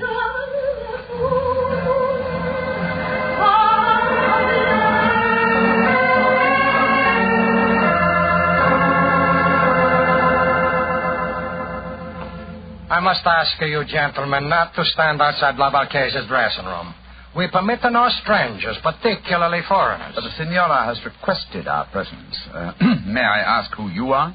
Permit me to introduce myself, gentlemen. I am Armando Bellini, Inspector of Police. And my name is Holmes, Sherlock Holmes, and this is my friend, Dr. Watson. Sherlock Holmes? But this is a great honor. Allow me to apologize. Here in the Opera House, we have to be so careful, you understand, of intrigues. There are so many. But Senor Holmes and his friend, I am so happy to meet you both. At headquarters, I hear wonderful reports of your work in the Cardinal Tosca affair. I should prefer not to mention that unfortunate matter, Inspector, except under conditions of extreme privacy. Oh, quite so. And behind the scenes at the opera is not the most secluded place. Please to forgive me. You are waiting to see La Valchesi? Yes. Well, she is still on the stage. She has requested your presence, you say, Senor Holmes? Yes, I trust the meeting is to be a social, not a professional one. We're sailing for England in a couple of days. And you came to hear the great Valchesi sing before you left. Most understandable. A magnificent voice, Inspector. Yes, Doctor. And still, well, I am a devout opera lover myself. Yet I cannot help but feel its future lies with those who can add youth and beauty to a great voice. That's true. True, Signor. But where can you find such a combination? I have found it. Here in the opera, there is a girl. She is my protégée. Someday, I hope she will be my wife. At the moment, she is only understudying La Marchese. If she should ever get the opportunity of singing in her place, then a new star will be born. Oh, really? What's her name? Lisa Bordoni. She has but recently come to Rome from Milano, where she was studied with the great Alfieri. Confidentially, I think that La Marchese is so jealous of her that... here is Lisa now. And that is her brother with her. Lisa, cara mia, please to join us. By George, what a beautiful girl. What is it, Armando? Permit me to present the famous English detective, Senior Sherlock Holmes, and his friend, Dr. Watson. How do you do? How do you do, young lady? Glad to meet you both. This is my brother, Wally. How do you do? I certainly feel that I know a lot about you two gentlemen. No, I can't tell you how many times I've read your stories, Dr. Watson. Indeed, sir. I'm very flattered. Lisa, cara mia, we were just saying that in youth and beauty, combined with the voice, lies our future hope in the opera. Your day will come, Lisa mia. Your day will come soon. I hope you're right, Armando. But as long as I understudy Gina Valchese, I don't see when I'll get my chance. She's disgustingly healthy. If you'll pardon my saying so, young lady, though your name is Bordoni, you and your brother don't sound in the least Italian. Well, we're not, Mr. Holmes. We're American. But to succeed in Italian opera, my sister has found that an Italian name is essential. So the Borden family became the Bordonis. In any case, my real name is Lizzie Borden. I'm sure you, Mr. Holmes, as a famous detective, will see that I had to change my name. Yes, I can well understand. Who was Lizzie Borden? Well, my dear fellow, one of the greatest and most successful of murderesses, who wielded an axe with incredible dexterity. I've often regretted that I was in Tibet instead of America at the time of that particular case. Senor Holmes, I do not understand you Anglo-Saxons. To me, a murderess is a murderess. Now, when you speak of a greatness in women, I feel... Oh, but here comes Gina Valchese now. I will introduce you. How many times must I tell you allow no one to stand outside my dressing room? Send them away. La Valchese is tired. But you wish to see Senor Sherlock Holmes, the famous detective. He has come here in answer to your request. Please, permit me to present him, and also his friend, Dr. Watson. How do you do, Senor? I'm greatly honored to meet you, Senor Valchese. And now, perhaps, if we may come into your dressing room and confer privately. Perfido. What would La Valchese have to say to a detective? I mean, you not the police, as Vero. Go away, all of you. Well, what do you think of that? She slammed the door in my face.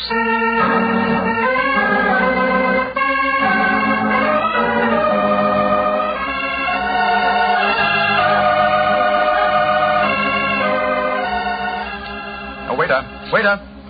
Si, senor. Bring me some more coffee, please. Si, senor. Very pleasant dining here on the hotel terrace, I must confess. Very. Amazingly warm, considering yesterday's snow. Yes, it is. Later, I suggest we pay another visit to the opera and hear La Valchese sing Gilda and Rigoletto. Upon my soul, Holmes, it seems to me that you're astonishingly casual after the way that woman insulted you last night, slamming the door in your face as if you were a tradesman. Shocking. What would you have me do, my dear chap? Force my way into a room, demand an apology, or have my friend challenge her to a duel in order to avenge my honor? Oh, don't try to be funny, Holmes. You know perfectly well what I mean. The lady asks you to come and see her, and when you do, she pretends she's never heard of you. And here it is nearly 24 hours later, and you've done absolutely nothing about it. Oh, dear old Watson. You're really quite upset over the affair, aren't you? Well, if it'll make you any happier, let me tell you, I have done something about it. I'm delighted to hear it. What? This morning, I was able to obtain a specimen of Valchese's handwriting from an autographed picture in the possession of Inspector Bellini. I compared the writing with that on the note that I received in the box last night. It was the same, proving that the message I received was authentic. Oh, in that case, why did she snub you like that? Well, something must have frightened her, I suppose. Something or someone who was standing at the dressing room door with us. Well, who was there? Inspector Bellini, Lisa Bordoni, and her brother. Precisely, my dear fellow. Therefore, we may assume that La Valchese had no wish to recognize me in their presence. But if you think that, Holmes, why haven't you been in touch with her today? She may be in some dreadful danger. Oh, if she is, she can find me easily enough. Meanwhile, I'm perfectly happy to be left alone. The last few weeks have been sufficiently strenuous without becoming involved in some fresh case. On my soul, Holmes, you must be tired. I've never known you to be so indifferent to a case. Great Scott. What is it, Watson? Look, walking towards us. It's Signora Valchese herself. Oh, and judging from the lady's expression, she seems to be in some distress. Good evening, Signora. Signor Holmes, I must speak Please to sit you. down, won't you? This is my colleague, Dr. Watson. How do you do? First, I must apologize for my behavior last night. It would have been dangerous if Abel Katie had acknowledged that she had to communicate with you. That's just what my friend assumed, madam. Please speak quite freely now, Senora. No one can overhear us. Senor Holmes, I am being persecuted. My life is in danger. You must save me. You've been threatened. See, senor. And now today, tragedy has struck.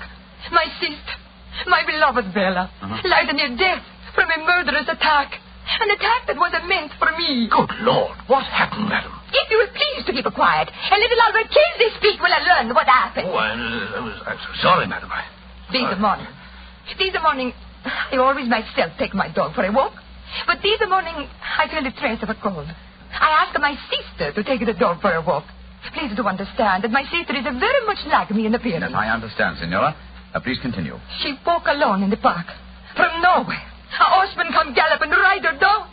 This much I learned from the traces in the snow when I worry and go to find her. Was she able to tell you who the horseman was? No, she cannot speak, senor. They say at the hospital that her skull is fractured, that she may not live. Senor Holmes, that attack, it was meant for me. You must protect me. Senora, I shall do everything in my power to... No! What's wrong, madam? Somewhere there is a cat. I know it. Make it go away. I cannot stand cats. They drive me mad. No! Oh, make it go away, please. I cannot sense them without even a thing. Shoot, run away. Shoot. No. I can't see one. It must be your imagination.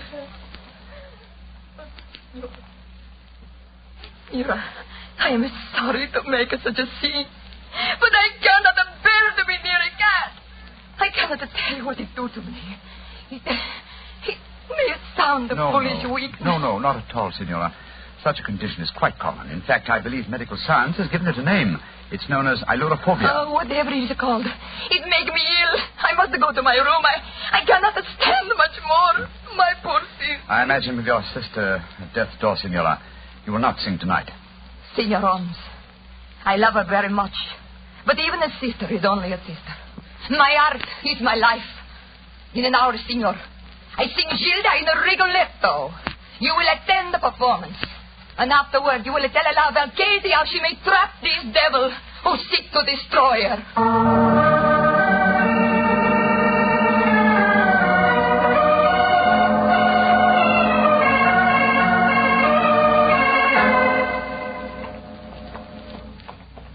Holmes, it's after 9:30. We've missed quite a lot of the opera. It's hardly worth going to our box now. We've just been time to hear La Valchese sing the incomparable Caro Nome. Come on, old fella. Let's slip in as quietly as we can. Seems to me we should have been in our box from the beginning of the performance. She asked you to keep an eye on her, That's true, old chap. But it occurred to me that an attack on her during the performance was unlikely, and that our time might be more profitably spent making inquiries at the riding academy. You drew a blank. We found no trace of that mysterious rider. No, but at least we tried. Here we are. Let's stand at the back of the theater for a few minutes.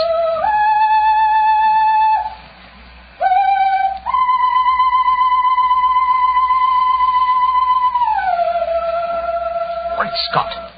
That isn't Valchese singing. It's the understudy, Lady's protege, the American girl, Lisa Bordoni. What a beautiful voice. Like one, but with a beautiful, wonderful range.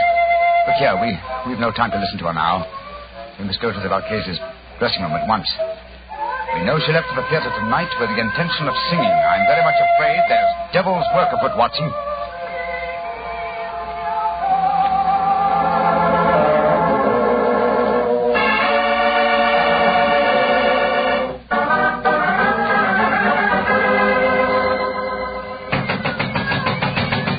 Why on earth doesn't she answer? Listen. There are cats inside our dressing room. Come on, Watson. Locked. Put your shoulder to it. Come on, help me. Watson, come on. Once more. Come on. Here. Now, once more. Here. Great Scott, she's unconscious, Watson. See what you can do for her. She must have fainted the fright. Yes, some fiend, knowing her deadly fear of cats, has locked her in here with half a dozen of them. Shoot, off with you. Shoot. Her eyes are opening, Holmes. She's coming to. Signora Valchese. Her lips are moving. She's trying to speak. Signora Valchese. Tell me, who did this to you? Great heavens! Her voice, it's gone. I've known many vicious crimes in my lifetime, Watson. But to murder a voice that was one of the treasures of the world, is as vile a killing as I've ever encountered.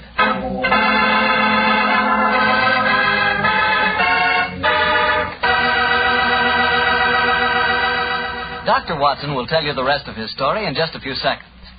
And right now would be a wonderful time to try a glass of Petri California Port.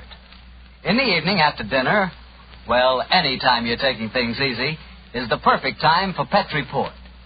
Petri Port is a rich red wine, the kind of wine you like to sip slowly, so you won't miss a drop of its truly fine flavor. I'm not kidding when I say you owe it to yourself and your family to try Petri Port. In fact, you should try Petri Port and Petri Muscatel. So don't buy one, buy two. Buy both Port and Muscatel. Just be sure you get Petri, because Petri wine is always good wine.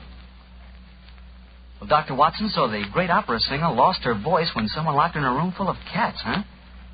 What did you and Sherlock Holmes do? We took Signor Valchese back to her hotel at once and saw that she was properly taken care of. How did the understudy, Lisa Bordoni, make out, Doctor? Well, the tragedy that overtook Valchese gave her great chance. She received a tremendous ovation at the close of the performance, and it seemed certain that another star had been born. But let me tell you the story just as it happened, Mr. Bartell. A little later that night, Holmes and I were once again standing on the balcony of our hotel, watching a crowd of people that had assembled in the courtyard. You see that crowd, Watson? Yes, I suppose they've come here to acclaim the new star. No, my dear fellow. That crowd isn't planning a celebration. Look at them and listen to their angry murmuring. I'm afraid there's going to be trouble. I don't like the look of it. Hello. Here comes Lisa Bordoni's brother, Wally. What's wrong, sir? Mr. Holmes, you've got to do something. What's happened? Well, somehow the story about the cats in La Valchese's dressing room has spread. The crowd outside are saying that my sister, Lisa, planned the whole thing so that she could sing Valchese's part in the opera tonight. Where's your sister now? In a room at the hotel here. I managed to get her away from the crowd, and I locked her in. But that mob, I'm frightened for her. Here comes the official representative of law and order, Inspector Bellini. Wally, where is Lisa? I was just telling Mr. Holmes that I'd locked her in a room. And that crowd's in a dangerous mood, Bellini. What precautions are you taking? I have thrown a cordon of police around the hotel. The mob is getting out of our hand, and Lisa must be protected. As a matter of fact, the situation is even worse than the crowd knows. I have just been told that La Valchese's twin sister Bella died in the hospital tonight. That adds a murder charge. If the crowd knew about that, I'd tremble to think what might happen. Did you say that La Valchese's sister was a twin, Inspector? Si, Senor Holmes. She was her exact double in everything but voice. Indeed, how very illuminating. If you don't mind, I should like to have a few words in private with my friend, Dr. Watson. Excuse us for a moment, please. What do you make of it, Holmes? What do you, old chap? Well, the American girl seemed very charming and all that, but she might have done it. It had to be either her brother, or the inspector himself. They all had a motive for wanting La Valchese to lose her voice. But I must say I can't understand the motive behind the murder of her twin sister. I think I can give you the answer to that question in a very few minutes. But meanwhile, the mob gets uglier and uglier. The only way to avert violence, Watson, is to give them quick proof and a certainty of conviction. I must go back to Bellini and the young American. I want to keep an eye on them. Meanwhile, I want you to slip out and get me a cat. Cat? What on earth for? You'll find out soon enough. But Holmes, what kind of a cat? Oh, any kind, but hurry.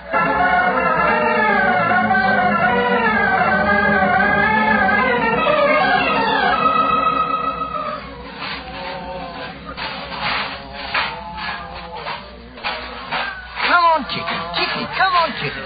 There's a good kitty. Here. What you do in the hotel kitchen, senor? Oh, you want to play with my cat? Oh, is he your cat? Charming little fellow. I'd like to borrow him for a little while. Why you want to borrow my cat? Oh, I thought I'd take him up to my hotel room and have a little game with him. I've got some old socks he can play with. Deal. The English, they are a crazy race. My cat does not like to play with the old socks. Look here. Here's 50 lira for you. Oh, no. I tell you, my cat does not like to play with old socks. My cat would stay here, and you can keep your money. I'll give you 100 lira. So that you may stuff my cat full of old socks? No. Give me back my cat. Oh, the place is with you. You'll get it back later. Hey, stop him. The crazy Englishman is stealing my cat.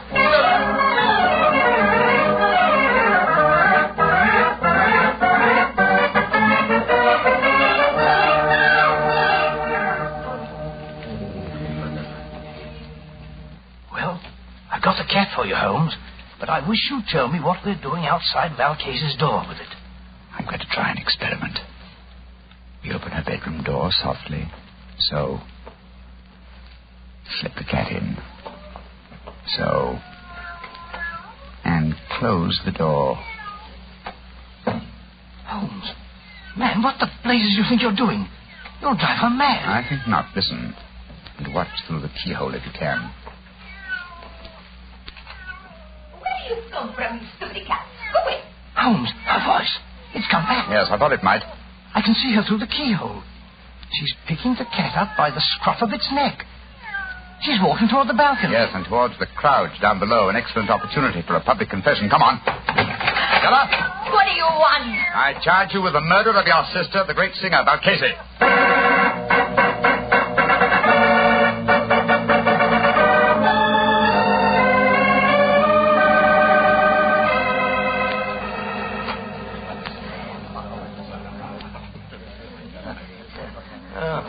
It was a magnificent, Senor Holmes. Magnificent. The way you forced her to confess on the balcony in a full sight of the mob. And so you saved Lisa. I can't thank you enough, Mr. Holmes. Nor can I. Though I still don't see how you guessed.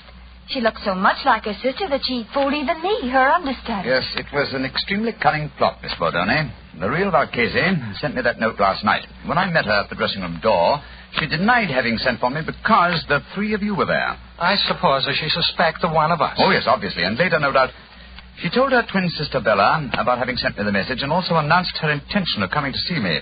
Bella saw her opportunity, murdered La Valcase, assumed her identity, and to give added realism to her role, followed through with her sister's plan by coming to see me today. But I still don't understand this business, Mr. Holmes.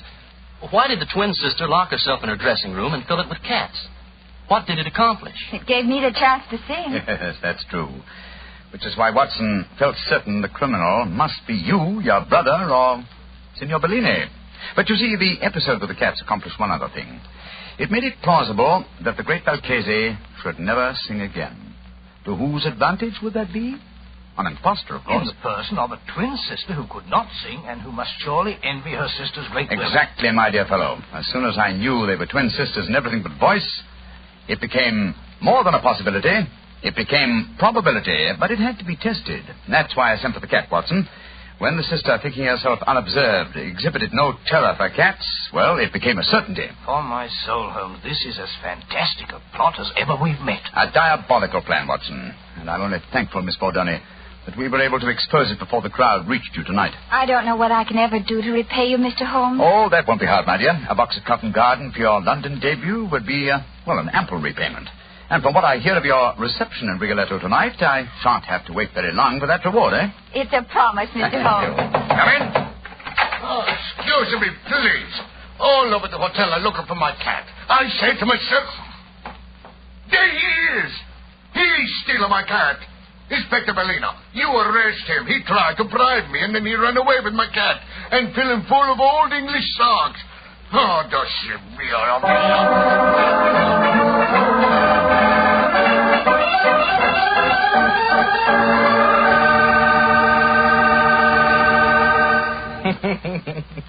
Doctor, I'd sure like to have a picture of you running away with that fellow's cat under your arm.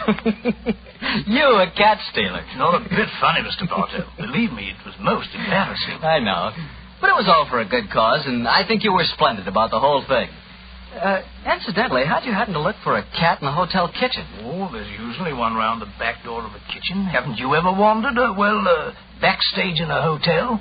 Fascinating. Oh, of course I have, but I've never been in a hotel kitchen. Then where were you? In the wine cellar. I should have known. Yes, Doctor, I like to look at bottles of Petri wine because when I see a Petri wine, I know I'm looking at a good wine. And Petri wine is good because of the Petri family. The Petri family first started making fine wine before the beginning of this century, generations ago. Since then, winemaking has been their heritage, handed on down from father to son. So you can take it for granted that the Petri family really knows how to turn luscious, sun-ripened grapes into clear, fragrant, delicious wine. And you can take it for granted, too, that the name Petri on a bottle of wine is more than a trademark. It's a personal assurance of the Petri family that every drop of wine in that bottle is good wine. You just can't go wrong with Petri wine because Petri took time to bring you good wine. Well, Dr. Watson, what story are you planning to tell us next week? Next week, Mr. Bartell, I'm going to tell you a strange adventure that Holmes and I had many, many years ago. It concerns a young girl, the mutilation of her doll, and the tragedy that overtook a certain wise woman from the mountains.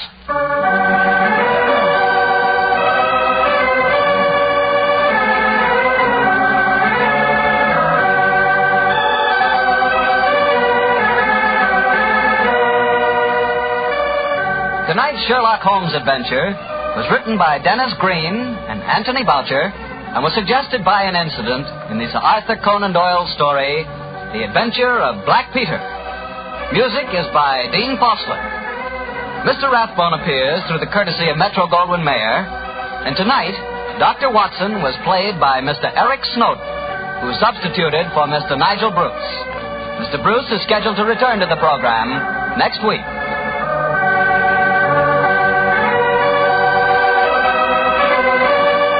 Wine Company of San Francisco, California, invites you to tune in again next week, same time, same station.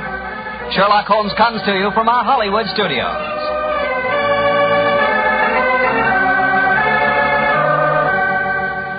This is Harry Bartell saying goodnight for the Petri family. For a solid hour of exciting mystery dramas, listen every Monday on most of these same stations at 8 o'clock to Michael Shayne, followed immediately by Sherlock Holmes. This is the Mutual Broadcasting System.